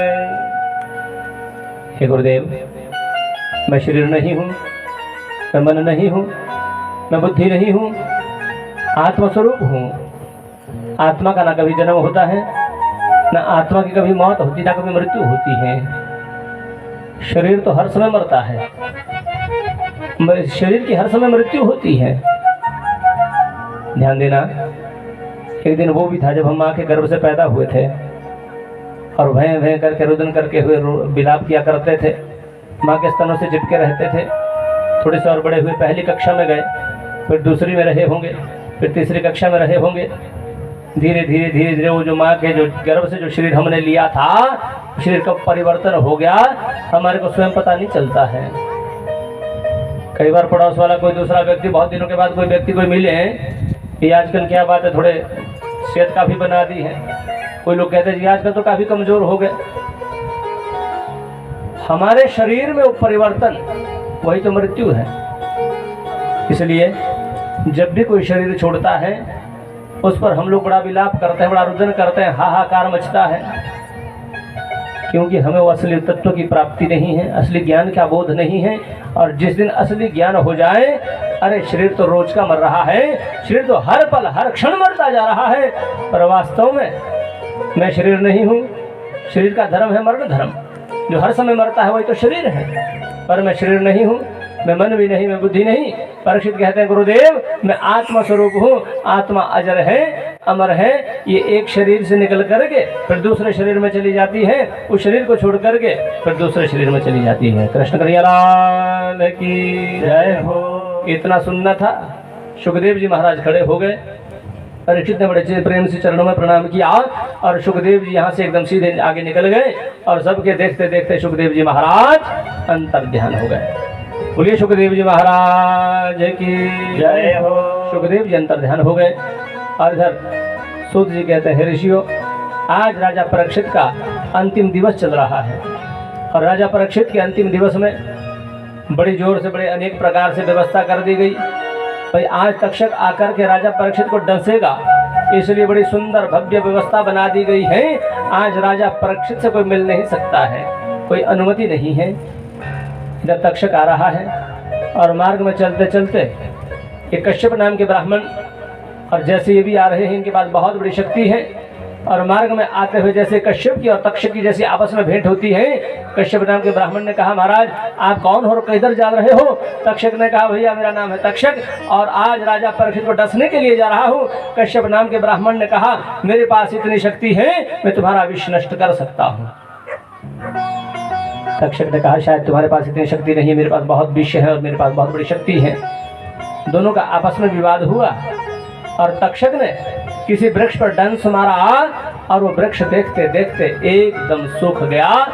और कश्यप नाम के ब्राह्मण ने अपने हाथ में जल लिया, अभिमंत्रित किया और जैसे उस वृक्ष के ऊपर जैसे छिड़का, वृक्ष फिर हरा भरा हो गया। सच्चिदानंद भगवान की जय हो। तक्षक ने सोचा इसके पास बहुत बड़ी शक्ति है, इसलिए कश्यप नाम के जो ब्राह्मण है इनको बहुत सा धन इत्यादि दे करके इसे वापस कर दिया। और कश्यप जी ने देखा अब परीक्षित का अंतिम समय आ चुका है, अब मेरे मंत्र किसी काम के नहीं रहेंगे, क्योंकि जब जिस भी जीव का जब अंतिम समय जब आ जाता है, आप कितना भी प्रयास करिए, कितनी भी कोशिश करिए, उसको बचाना कठिन विषय बन जाता है। और कश्यप नाम के ब्राह्मण ने यही देखा, यहीं से कश्यप नाम के ब्राह्मण वापस लौट करके चले गए। तक्षक आया, पर आज नियम है कि कोई भी नहीं मिल सकता है राजा परीक्षित से महात्मा का रूप लेकर के। और जो दूसरे छोटे छोटे नाग थे, उनके छोटे छोटे महात्माओं का रूप लेकर के जैसे ही परीक्षित जहाँ पर बैठे हैं शुकताल में, यहाँ करके कहा, महाराज क्या हमें परीक्षित से मिलने की अनुमति है? पूछ करके आते हैं। परीक्षित को पूछा गया, महाराज कोई महात्मा लोग हैं तुमसे मिलना चाहते हैं? तक्षक परीक्षित ने कहा, महात्मा जी से कह देना आज मैं किससे नहीं मिल सकता हूँ, सुरक्षित रहा, जीवित रहा, कल आकर के तुम्हारे आश्रम पर तुमसे जरूर मिलूंगा, और यदि जीवित नहीं रहा तो मैं नहीं मिल पाऊंगा। महात्माओं के लिए जैसे तक्षक के लिए जैसे आदेश हुआ, नहीं मिल सकते हैं, अपने तपोबल के द्वारा फल पैदा करके, और तक्षक ने एक अंश से सूक्ष्म कीट का रूप लेकर के एक फल में जाकर के तक्षक स्वयं बैठ गया, और जैसे ही कहा, भैया हमारी तरफ से राजा परीक्षित को ये फल दे देना। और जैसे ही वो फल राजा परीक्षित के पास जैसे पहुंचे, उसमें बहुत बड़ा एक फल है, और राजा परीक्षित न जाने मन में क्या भाव पैदा हुआ। राजा परीक्षित ने कहा, मैं इस फल को खाना चाहता हूँ। जैसे फल को काटा गया, तक्षक प्रकट हो गया। सच्चिदानंद भगवान की जय हो।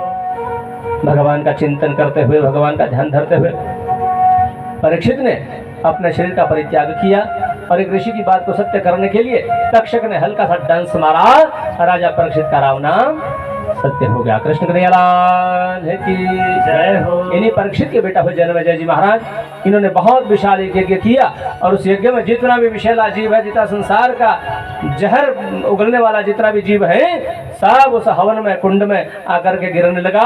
बड़े बड़े नाग, बड़े बड़े सर्प भी उस कुंड में गिरने लगे।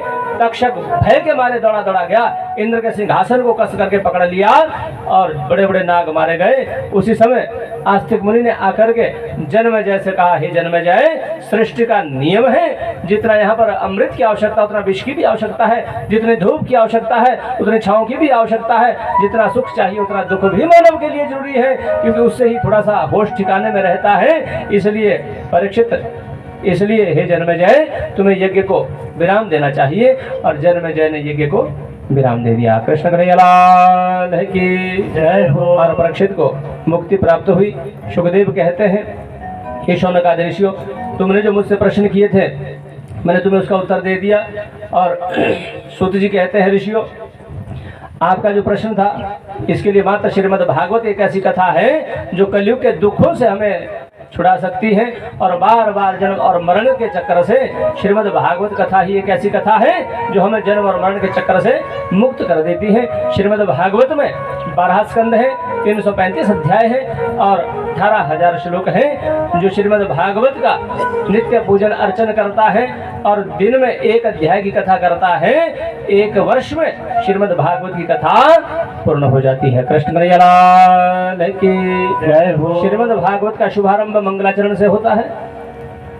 जन्माद्यस्य त्वन्मयादितरतश्चार्थेष्वभिज्ञस्वराट् तेने ब्रह्महृदाय आदिकवये मुह्यन्ति यत्सूरयः तेजो भारे मृदां यथा विनिमयो यत्र तत्र सर्गो मृषा धाम्ना स्वेन सदा निरस्तगुहकं सत्यं परं धीमहि। यहीं से श्रीमद् भागवत का शुभारंभ होता है।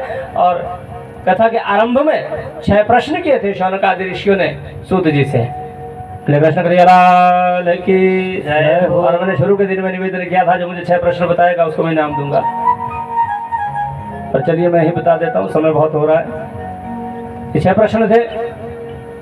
मानव की मुक्ति का साधन क्या है? जब मंदिरों में जाते हैं बहुत से भगवान होते हैं, किसकी पूजा करें किसकी पूजा ना करें। तीसरा प्रश्न था, भगवान है अजन्मा, उसका जन्म क्यों होता है? भगवान है अनामी, उसका नाम क्यों होता है? चौथा प्रश्न, भगवान के अवतार कितने होते हैं?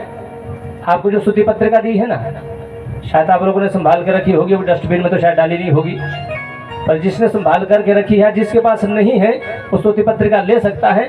इसमें भगवान के 24 अवतार लगे हुए हैं, और जो प्रातः काल उठ करके इन 24 अवतारों का 24 नामों का जो एक बार स्मरण करता है, दिन मंगल में व्यतीत होता है। पांचवा प्रश्न है, शास्त्रों का बखौड़ा बहुत है, शास्त्रों को समझना बहुत कठिन विषय है, शास्त्रों का मूल तत्व क्या है। और छठा प्रश्न था, जब भगवान कृष्ण 126 वर्ष तक धरा पर राज्य किया, उसके बाद जब भगवान अपने धाम को चले गए तो धर्म कहाँ रहता होगा, धर्म किसकी शरण में रहता होगा। इन्हीं 6 प्रश्नों के उत्तर में पूरी श्रीमद् भागवत के प्रथम स्कंध में 19 अध्याय है और इस 19 अध्यायों में भक्ति का निरूपण किया गया है, वैराग्य का निरूपण मिलता है, नारद जी का चरित्र मिलता है, राजा परीक्षित को का जन्म और इनके राजपाट भोगने की व्यवस्था, और राजा परीक्षित को 7 दिन में मरने का शाप, और इनकी सभा में सुखदेव जी का आगमन, श्रीमद् भागवत का पहला स्कंध जो है पूर्ण होता है। कृष्ण कन्हैया लाल की जय हो। द्वितीय स्कंध में मात्र 10 अध्याय हैं और उन 10 अध्यायों में योग धारण के द्वारा शरीर का परित्याग और ब्रह्मा व नारद जी का संवाद और भगवान के 24 अवतारों की कथा और सृष्टि का वर्णन, द्वितीय स्कंध भी पूरा होता है। कृष्ण कन्हैया लाल की जय हो। श्रीमद् भागवत के तृतीय स्कंध में 33 अध्याय हैं जिसमें विदुर और उद्धव जी का संवाद मिलता है, विदुर मेहता जी का संवाद, सृष्टि का वर्णन, समुद्र से पृथ्वी का उद्धार करने के लिए हिरण्याक्ष ब्रह्मा भगवान का प्रादुर्भाव, मनु और शत्रुपा का जन्म, कर्दम और प्रजापति का चरित्र और देवहूति और कपिल भगवान के द्वारा देवहूति को उपदेश, श्रीमद् भागवत का तीसरा स्कंद भी ये पूरा होता है। कृष्ण कन्हैया की जय हो। और श्रीमद् भागवत के चौथे स्कंद में 31 अध्याय है और इन 31 अध्यायों में मरीचि और 9 प्रजापतियों की उत्पत्ति, प्रजापति दक्ष का विध्वंस, यज्ञ विध्वंस करना, ध्रुव और पृथ्वी का चरित्र, प्राचीन बरही और नारद जी का चरित्र, यहाँ पर चौथा स्कंद भी पूरा होता है। कृष्ण कन्हैया लाल की जय हो। श्रीमद् भागवत के पंचम स्कंद में 26 अध्याय हैं और इन 26 अध्यायों में राजा प्रियव्रत के वंशावली का वर्णन किया गया है, भरत जी का चरित्र मिलता है, पाताल एवं नरकों का वर्णन मिलता है और श्रीमद् भागवत का पंचम स्कंद भी पूरा होता है। कृष्ण कन्हैया लाल की जय हो। और मेरा एक प्रश्न भी था, तो पृथ्वी के नाम से पृथ्वी ने इसको दोहन किया तब से इसका नाम पृथ्वी हुआ, उससे पहले इसको क्या कहते थे? कृष्ण कन्हैया लाल की जय हो। उससे पहले इसको मेदिनी के नाम से जाना जाता था। मधु और कैटव की जो मेद थी उससे इसका नाम मेदिनी हुआ था और जब से पृथ्वी ने इसका दोहन किया तब से इसको बेटी रूप में माना, तब से इसका नाम धरा का नाम पृथ्वी हो गया था। और एक और प्रश्न था, तो भारतवर्ष का प्राचीन नाम क्या था? एक बेटी ने उसका उत्तर दिया था, शायद सुनीता शर्मा इसका नाम है। कृष्ण कन्हैया लाल की जय हो। इन्होंने मेरे को पर्ची दी थी, शायद पता नहीं नकल मारी होगी कहीं से, इधर से उधर से लिया होगा, पर उसका भारतवर्ष का प्राचीन नाम है अजनाभ वर्ष। आपका इनाम सुरक्षित है, अभी अंत में आपको इनाम दिया जाएगा। कृष्ण कन्हैया लाल की जय हो। श्रीमद् भागवत के छठे स्कंद में 19 अध्याय हैं और इन 19 अध्यायों में प्राचीन दक्ष की उत्पत्ति, दक्ष की पुत्रियों का वर्णन मिलता है, वृत्रासुर की उत्पत्ति और वृत्रासुर को परम गति प्राप्त करवाना भगवान के द्वारा, ये छठा स्कंद भी पूरा होता है। सप्तम स्कंद में 15 अध्याय है जिसमें हिरण्यकश्यप हिरण्य की उत्पत्ति का वर्णन मिलता है, प्रहलाद जी का चरित्र आता है। श्रीमद् भागवत का 7वां स्कंद भी पूरा होता है। श्रीमद् भागवत के 8वें स्कंद में 24 अध्याय हैं जिसमें गजराज की कथा आती है, पूर्व मत्स्य वामन धनवंतरी हयग्रीव अवतार, समुद्र मंथन, देवासुर संग्राम, ये सब अवतार जितने भी हैं श्रीमद् भागवत के 8वें स्कंद में मिलते हैं और इसके साथ 8वां स्कंद भी पूरा होता है। सच्चिदानंद भगवान की जय। श्रीमद् भागवत के 9वें स्कंद में 24 अध्याय है जिसमें सूर्यवंशी राजाओं की वंशावली मिलती है, राजा नृक की कथा आती है और नहुष और ययाति का चरित्र आता है और इसी वंश में आगे जाकर के भगवान राम जी की वंशावली बताई गई है। श्रीमद् भागवत का 9वां स्कंद भी पूरा होता है। कृष्ण कन्हैया लाल की जय। श्रीमद् भागवत का जो 10वां स्कंद है वो बड़ा महत्वपूर्ण है, 2 भागों में विभक्त है, कुल मिलाकर के 10वें स्कंद में 90 अध्याय है, पूर्वार्ध में 49 अध्याय और उत्तरार्ध में 41 अध्याय है। श्रीमद् भागवत के 10वें स्कंद में आरंभ में भगवान कृष्ण का जन्म होता है, भगवान कृष्ण का प्रादुर्भाव अवतार होता है, बलराम जी का अवतार और राधा रानी का प्राकट्य और भगवान कृष्ण का मथुरा में जन्म लेकर के गोकुल में उत्सव मनाना और पुतना का उद्धार करना, शक्टासुर रावण का उद्धार करना, फल बेचने वाली का उद्धार करना और यहाँ से वृंदावन जाकर के अगासुर, बकासुर, धेनुकासुर, बड़े बड़े असुरों का उद्धार करना, कालियानाग का उद्धार करना, चिरहरण का प्रसंग करना, गोवर्धन लीला करना और गोपियों के साथ रास विहार करना और यहीं से सीधे मथुरा जाकर के मामा कंस का उद्धार करना, संदीपनी मुनि के आश्रम में विद्या ग्रहण करना, लौट करके आना और यहीं पर श्रीमद् भागवत के दशम स्कंद का पूर्वार्ध पूर्ण होता है। उत्तरार्ध में उद्धव को भक्ति का उपदेश और जरासंध का उद्धार करने के लिए भगवान का द्वारिका में निवास करना और भगवान कृष्ण के द्वारिका में रहते हुए बहुत से विवाह करना और बहुत से संतानों को पैदा करना, समय समय पर अपने बच्चों को शिक्षा देना और श्रीमद् भागवत के दशम स्कंद के अंत में यदुवंश के नष्ट होने का शाप लगना, श्रीमद् भागवत का दशम स्कंद भी पूरा होता है। सच्चिदानंद भगवान की जय हो। और एकादश स्कंध में 31 अध्याय हैं और इन 31 अध्यायों में यहाँ पर नारद जी का और वसुदेव जी का संवाद, राजा जनक और नवगेश्वरों का यहाँ चरित्र मिलता है। श्रीमद् भागवत के विषय में बड़े प्रेम से यहाँ पर व्याख्या की है नवगेश्वरों ने और नवगेश्वरों के द्वारा उपदेश करना और भगवान कृष्ण का धरा छोड़ करके जाना, बलराम जी का अपना धरा छोड़ करके निकल जाना और पूरा यदुवंश के का नष्ट होना। यहाँ पर श्रीमद् भागवत का 11वां स्कंद भी पूरा होता है। कृष्ण कन्हैया की जय हो। श्रीमद् भागवत दशम स्कंद के अंत में राजा परीक्षित को मुक्ति प्रदान करना और यह 12वें स्कंद में जब भगवान कृष्ण धरा छोड़ करके जब चले गए, मात्र 13 अध्याय में जब भगवान कृष्ण धरा छोड़ करके जब चले गए तो यहाँ पर जो शेष जो राजा रहे उनका आगे साम्राज्य हुआ और आगे राजा दुष्ट रहे, अत्याचारी रहे और ऐसा वर्णन मिलता है कि आगे कलयुग का प्रभाव रहेगा और कलयुग में जाकर के यहाँ के राजा बड़े अत्याचारी होंगे, बड़े दुष्ट होंगे, प्रजा भी वैसी ही होगी।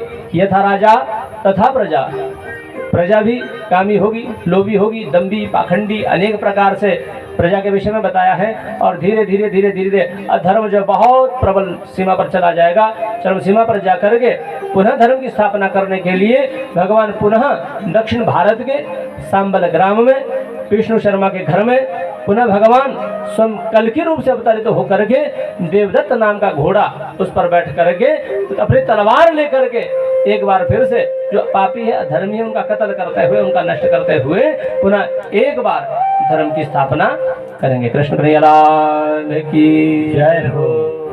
सूत जी कहते हैं, ऋषियों, इस प्रकार से पूरी श्रीमद् भागवत कथा मैंने तुम्हें बता दी और अंत में सुखदेव जी भी, सूत जी महाराज, यम प्रव्रजन्तमनुपेतमपेत कृत्यं द्वैपायनो विरह कातराजुहाव पुत्रेति तन्मयतया तरवो विनेदु तं सर्वभूत हृदय मुनिमानतोऽस्मि। यहाँ पर सूत जी ने प्रणाम करते हुए कहा, जिनके ब्रह्मा इत्यादि कोई भी जिनके पार को नहीं पा सकता है, ऐसे उस परमात्मा को, जिनकी लीला को समझना, जिनके स्वरूप को जानना बहुत कठिन विषय है, ऐसे उस परमात्मा को हम भी बार बार प्रणाम करते हैं। और यहाँ पर सूत जी ने सब ऋषियों से को उपदेश दे करके सूत जी ने भी अपना आसन छोड़ा और शौनक आदि ऋषियों ने सूत जी को प्रणाम किया और सूत जी महाराज यहाँ से देखते देखते सीधे बद्रीनाथ धाम की ओर चले गए। कृष्ण कन्हैया लाल की जय हो। सूत जी महाराज की जय हो। श्रीमद् भागवत का अंतिम श्लोक पहले मैं बोलूंगा, पीछे आप लोग बोलेंगे। श्रीमद् भागवत का एक श्लोक जो रोज पढ़ता है उसको एक गौदान के जितना रोज का फल होता है उतना फल उसको प्राप्त होता है। एक श्लोक भी नहीं पढ़ सकते हो, श्लोकार्धम श्लोकपादम वा, एक श्लोक नहीं पढ़ सकते हो, आधा श्लोक पढ़िए, आधा श्लोक भी नहीं पढ़ सकते हो, उसका आधा पढ़िए। तो बड़े भाव से, बड़े प्रेम से भगवान के कथा का ये अंतिम श्लोक है। नाम संकीर्तनम यस्य, नाम संकीर्तनम यस्य, सर्वपाप प्रणाशनम, सर्वपाप प्रणाशनम, प्रणामो दुःख शमनः, प्रणामो दुःख शरणः, तं नमामि हरिं परं, तं नमामि हरिं परं। नाम संकीर्तनं यस्य, नाम संकीर्तनं यस्य, सर्वपाप प्रणाशनं, सर्वपाप प्रणाशनम, प्रणामो दुःख शमनः, प्रणामो रामो दुःखशमनः तं नमामि हरिं परम् तं नमामि हरिं परम् नाम संकीर्तनं यस्य नाम संकीर्तनं यस्य सर्वपाप प्रणाशनम् सर्वपाप प्रणाशनम् प्रणामो दुःखशमनः प्रणामो दुःखशमनः तं नमामि हरिं परम् तं नमामि हरिं परम्। जिनका नाम स्मरण करने मात्र से सभी प्रकार के दुखों का नाश हो जाता है, सभी संकट जिसके खत्म हो जाते हैं, सभी दुख दूर हो जाते हैं, ऐसे उस परमात्मा के नाम को, ऐसे उस परमात्मा को, उस ईश्वर को हम भी बार बार प्रणाम करते हैं। कृष्ण कन्हैया लाल की जय हो। श्रीमद् भागवत महापुराण की जय हो। पुरुषोत्तम वेद व्यास भगवान की जय हो। श्री सुखदेव जी महाराज की जय हो। विजेश्वर महाराज की जय हो। कमलासन मैया की जय हो। पुरुषिंह महादेव की जय हो। माता पिता के चरण कमलों की जय हो। सर्वदेव भगवान की जय हो। जय जय श्री राधे, जय जय श्री राधे, जय जय श्री राधे श्याम। भोली भक्तवत्सल भगवान की जय हो। इसके साथ बंधुओं पूरी भागवत कथा संपूर्ण करते हैं। बहुत बहुत बधाई, बहुत बहुत साधुवाद और बहुत बहुत शुभकामनाएं इस परिवार को। श्री बेलीराम शर्मा जी, इनकी धर्मपत्नी श्रीमती कौशल्या देवी जी, जिनके मन में एक भाव था, जिनके मन में एक इच्छा थी, गत लगभग 5 वर्षों से इनके मन में एक भाव था, एक विचार था, भगवान ने सब कुछ दिया है, एक बार घर में भागवत कथा हो जाती। ऐसे संबंध की इनकी भावना को, इनकी इच्छा को पूर्ण करने के लिए भगवान किसी की इच्छा छोड़ते नहीं हैं, यदि भाव शुद्ध हो, भाव निर्मल हो। इसलिए भगवान ने इनके मन की इच्छा को पूर्ण करने के लिए बड़े भाव से, बड़े प्रेम से इन्होंने अपने घर में जो भागवत कथा करवाई। ये कामना करते हैं आपकी भक्ति, आपका ईश्वर के प्रति प्रेम, राधा माधव के चरणों में आपकी भक्ति निरंतर इसी प्रकार बनी रहे, आपके घर में सुख शांति, सुख समृद्धि बनी रहे, ऐसी भगवान से कामना करते हैं। सच्चिदानंद भगवान की जय हो। और इनके सुपुत्र आचार्य श्री भूषण चंद्र शास्त्री जी, इनकी धर्मपत्नी श्रीमती पूनम शर्मा जी। बंधु, एक संतान का एक कर्तव्य होता है, पुत्र का एक दायित्व होता है, पुत्र का एक कर्तव्य होता है अपने माता पिता की हर इच्छा को पूर्ण करना। क्योंकि हर माता पिता अपने संतान के लिए, अपने बच्चों के लिए न जाने कैसे कैसे कष्ट क्यों नहीं भोगते हैं। संसार का हर जीव जानता है, भुक्त भोगी है।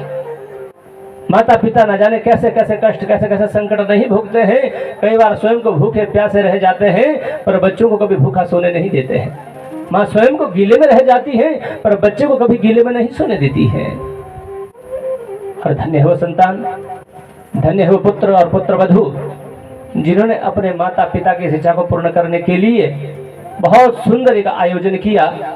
और यद्यपि बहुत कम समय बचा था, जब भूषण जी का, जब शास्त्री जी का जब फोन जब आया कि हमारा इस तरह का आयोजन है, हमने कहा भैया अप्रैल का जो समय है थोड़ा सा व्यस्तता रहती है, नवरात्र है और भी कई कार्यक्रम लगे होते हैं, थोड़ा मई जून में आगे करते हैं। मैंने कहा भैया आगे गर्मी ज़्यादा हो जाती है, इसलिए हमारा जो कार्यक्रम है वो अप्रैल में ही यदि समय मिल सकता है। और भगवान की बड़ी कृपा कि ठीक कि इनको उचित समय मिला। और आज चैत्र मास शुक्ल पक्ष नवरात्र पक्ष की आज पूर्णमासी भी है और आज हनुमान जयंती भी है, आज शनिवार भी है, बहुत सुंदर पर्व है। तो आपको भी आचार्य जी, आप सबको बहुत बहुत बधाइयाँ। भगवान करें आपके घर में सुख शांति, सुख समृद्धि बनी रहे, ऐसी प्रभु से हम कामना करते हैं। कृष्ण कन्हैया लाल की जय हो। और भी इनके परिवार के सभी सदस्य श्री अनंतराम शर्मा जी, श्रीमती जयदेवी जी, श्री लेखराज शर्मा जी, श्रीमती सीमा जी और श्रीमती गुलाबो देवी जी, इनके सुपुत्र और इनके परिवार के सभी सदस्य, आप सबको बहुत बहुत बधाइयाँ, बहुत बहुत शुभकामनाएं। यही कामना करते हैं कि जिस भाव से, जिस प्रेम से आप सब लोगों ने इस यज्ञ में अपना तन से, मन से, धन से जैसे भी सहयोग दिया, भगवान अवश्य ही आपकी हर मनोकामना पूर्ण करेंगे। सबसे बड़ी बात है आपका आपसी प्रेम, आपका आपसी भाईचारा, आपका आपसी संबंध इसी प्रकार से निरंतर आगे भी और प्रगाढ़ बनता रहे, ऐसी हम भगवान से कामना करते हैं। कृष्ण कन्हैया लाल की जय हो। और इसके साथ साथ इस यज्ञ में हमारे जो विद्वत मंडली रही, मेरे मामा श्री इस यज्ञ का आचार्यत्व कर रहे थे, श्री जितेंद्र भारद्वाज जी, जिन्होंने बड़े भाव से बड़े प्रेम से विधिवत इस यज्ञ को पूर्ण करने में अपना पूरा सहयोग दिया। इनका आशीर्वाद हम सबको प्राप्त हुआ, आगे भी आपका आशीर्वाद इसी प्रकार से प्राप्त होता रहे और भगवान की कृपा दृष्टि आप पर भी बनी रहे और भगवान की कृपा से आपका कार्य इसी प्रकार से दिन दुगनी आप रात चौगुनी उन्नति करते रहें, इसी भगवान से हम कामना करते हैं। इसके साथ साथ पुरोहित जी का विशेष आशीर्वाद रहा, क्योंकि पुरोहित जी के आशीर्वाद के बिना कुछ बनता नहीं है। पुरोहित जी का आशीर्वाद किसी भी शुभ कर्म के लिए बहुत आवश्यक रह जाता है। इसलिए श्री प्रेमदत्त शर्मा जी के इस परिवार के जो पुरोहित हैं, आपका आशीर्वाद इस परिवार पर बना रहा, आगे भी आपका आशीर्वाद इसी प्रकार से बना रहे, ऐसे भगवान से कामना करते हैं। और शास्त्री श्री श्यामानंद शर्मा जी, जो कि अभी गत कई दिनों से हमारे साथ चल रहे हैं, यद्यपि हम पहली बार ही मिले हैं और अभी 1 अप्रैल से हम निकले हैं और 1 अप्रैल से 8 अप्रैल तक हमारी शतचंडी का यज्ञ नाहन में था और 8 तारीख को आकर के 9 तारीख को ये लोग इधर आ गए थे, हम तो 10 को पहुंचे हैं। तो आज इनको घर से निकले हुए कोई 15-16 दिन हो चुके हैं। तो आपने बड़े भाव से बड़े प्रेम से इस यज्ञ में अपना पूरा समय दिया। आपका जो प्रेम है, आपकी जो भावना है, इसी प्रकार बनी रहे। आप सबसे प्रेम करने वाले हैं, तो भगवान आपको भी जरूर इसी प्रकार से प्रेम देते रहे, ऐसी प्रभु से कामना करते हैं। सच्चिदानंद भगवान की जय हो। और शास्त्री रोहित शर्मा, जो कि उपाचार्य का काम देख रहे थे, वर्तमान में हमारे गुरुकुल एक छोटा सा गुरुकुल चलता है, उसमें ये बच्चा जो है लगभग 6-7 वर्षों से अध्ययन कर रहा है और अभी वर्तमान में ये शास्त्री भी कर रहा है और शास्त्री द्वितीय वर्ष इसकी परीक्षा भी होनी थी, किसी कारणवश जो है वो पेपर एक्सटेंड हुई थी डेट शीट, तो अभी इसके शास्त्री द्वितीय वर्ष की परीक्षा भी है और ये कर्मकांड में निष्णात है, अच्छी तरह से बड़े भावना से बड़ी श्रद्धा से कर्मकांड करता है। आगे भी इसका इसी प्रकार का भाव बना रहे, इसी भगवान से कामना करते हैं। कृष्ण कन्हैया लाल की जय हो। और इसके साथ साथ मेरे साथ मूल पाठ में सहयोगी भी रहे, यद्यपि हम लोग बहुत प्राचीन काल से परिचित हैं, लगभग 94-95 से लेकर हम एक ही संस्कृत महाविद्यालय में पढ़े हैं। आचार्य श्री राम स्वरूप शांडिल जी, और ये 98 में शास्त्री कर चुके थे, पर मैं थोड़ा 1 साल पीछे था, तो 99 में मैंने भी छोड़ा नहीं शास्त्री को, तो 99 में उसके बाद हम लोग बहुत कम मिले हैं और अभी लगभग कुछ समय से हम लोग एक दूसरे के से परिचित हुए, पुनः एक बार एक दूसरे से फिर मिले। और अभी इन सब ने निवेदन किया कि आचार्य जी हमारे पास एक यज्ञ है शतचंडी, आपको यदि समय हो तो आप आइए, और इन्होंने भी उस आग्रह को स्वीकार किया। और इसके साथ साथ हमने कहा भैया कि उसके बाद एक भागवत कथा भी है, यदि आप उचित समझें तो आप आकर के उस भागवत जी में भी अपनी हाजिरी जरूर लगाएं। इन्होंने किसी प्रकार का अभिमान न करते हुए, यद्यपि वक्ता का एक ऐसा होता है जो एक बार वक्ता बन जाता है, वो 150 से ऊपर की 200 के लगभग कथाएं कर चुके हैं, पर एक अभिमान हो जाता है भाई हम इतना बड़ा कार्य करने वाले हैं, तो छोटे पद पे जाना थोड़ा कठिन विषय बन जाता है। पर इन्होंने इस हमारे आग्रह को स्वीकार किया और बड़े भाव से बड़े प्रेम से, और कीर्तन के तो बहुत बड़े मास्टर हैं, पहले से कीर्तन ही करते थे, पर अब तो थोड़ा कथा करते हैं, पर पहले से कीर्तन करते थे, तो इनका आशीर्वाद हमें प्राप्त हुआ। और मूल पाठ में बहुत आनंद आया, क्योंकि अब एक व्यक्ति को मूल पाठ पूरा करना होता है और वो मूल पाठ जो है 2 भागों में बड़े प्रेम से विभक्त हो गया, बहुत आनंद आया। और बंधु में एक निवेदन कर दूं कि मूल पाठ विशेष होता है। आजकल मैंने पहले भी निवेदन किया, आजकल के जो वक्ता है वो मात्र सिर्फ कथा के तो मास्टर हैं। कथा में तो आप 4 घंटे बोलो, 5 घंटे बोलो, नचा करके उठा करके बढ़िया प्रेम से 4-5 घंटे जो है बढ़िया कथा कर लेते हैं, पर वास्तव में कथा प्रवचन से नहीं है, प्रवचन तो स्वतंत्र होता है। तस्मात् केनापि पायेन मनः कृष्णे निवेशयेत्। भाई कथा का उद्देश्य होता है मैं किसी प्रकार से लोगों को समझाया जाए, चाहे वो भागवत से समझाए, चाहे वो देवी भागवत से समझाए, चाहे वो शिव पुराण से समझाए, कोई भी दृष्टांत दे दे धर्म संबंधित, पर वास्तव में जो मूल पाठ होता है वो पूर्ण होना बहुत आवश्यक होता है। और जिस घर में भागवत जी का मूल पाठ पूर्ण होता है वहीं पर कथा का विशेष महत्व होता है। जहाँ मूल पाठ पूर्ण नहीं होता है वहाँ पर कथा का कोई विशेष महत्व नहीं होता है। तो इनके आशीर्वाद से, इनके सहयोग से, इनके प्रेम से हमारा जो मूल पाठ था वो भी बढ़िया प्रेम से पूर्ण हुआ और इनका भी आशीर्वाद प्राप्त हुआ, आगे भी होता रहे, मिलता रहे, ऐसी कामना करते हैं। यद्यपि मैं इनके परिवार में बहुत पहले कथा कर चुका हूँ, तो उस समय भी इनका प्रेम प्राप्त हुआ था। कृष्ण कन्हैया लाल की। इसके साथ साथ हमारी कीर्तन मंडली क्योंकि ऐसा लिखा है कि भाई मंत्रों की जो शक्ति होती है उसके साथ साथ जो है संगीत भी बहुत आवश्यक रह जाता है, क्योंकि कथा सुनते सुनते नींद आ ही जाती है। पर बीच में कथा को नींद को भगाने के लिए थोड़ा सा संकीर्तन जरूरी होता है। आप लोग हारमोनियम पर देख रहे हैं श्री सुरेश जोगटा जी, जो कि ठेव के साथ के रहने वाले हैं। शायद आपको भी करसों की तरफ कभी गए हों, वहाँ से। और मैं एक विशेष निवेदन कर दूं, वहाँ पर कुछ माताओं के जो है गर्भ में दिक्कत होती है, कईयों के बच्चे नहीं हो पाते हैं, तो इनके बिल्कुल पड़ोस में वहाँ एक नागतिला का एक पूजन करने वाले विशेष मास्टर हैं वो परिवार, तो इनके बिल्कुल पड़ोस में है। कभी आप लोग जाओ, इनसे नंबर लेकर के आप भी अपना उपाय करवा सकते हो जिनको दिक्कत हो रही है, बाकी दूसरे मत करवाना। प्रेम से बोलो जय श्री कृष्ण। जय श्री। सुरेश जोगटा जी, बहुत बहुत आपका भी धन्यवाद, आपका प्रेम मिला। इसके साथ ढोलक पे आप लोग देख रहे हैं रमेश शर्मा जी, जो कि यद्यपि हाथ में इनके दिक्कत होने की वजह से भी उस दिन भागवत से ही आए थे, पर हाथ में दिक्कत थी, यदि बहुत पस पड़ी है, बहुत पीक पड़ी भरी हुई है, पर फिर भी उन्होंने अपना पूरा सहयोग दिया।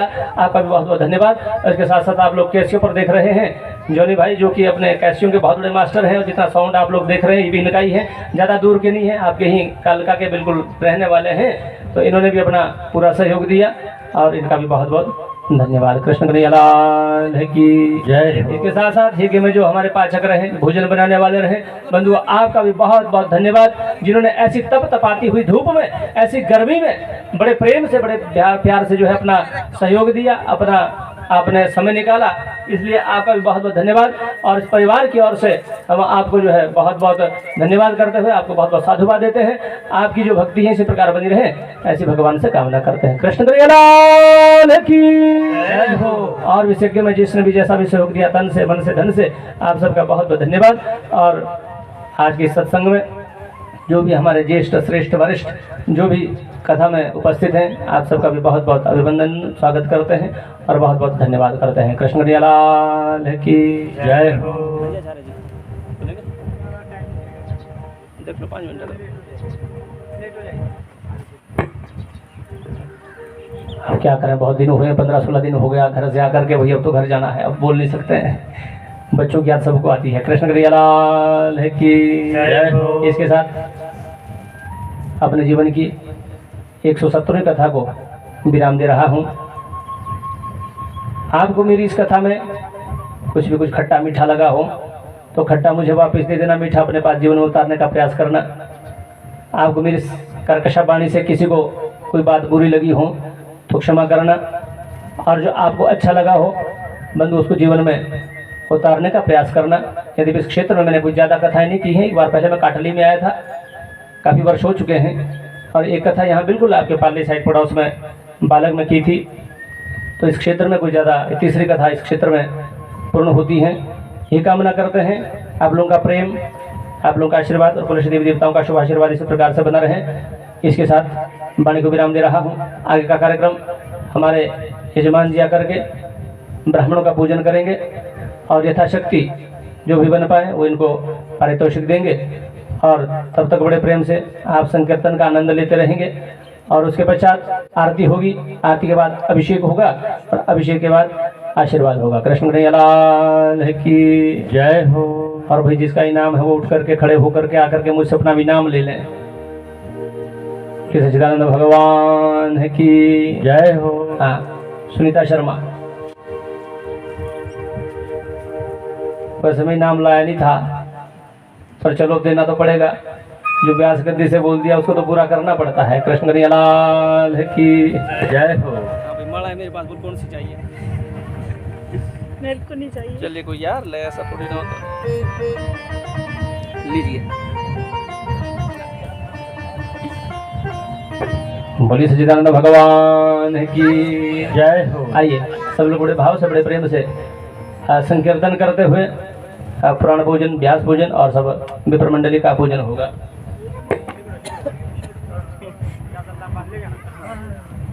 आज खड़े हो जाओ।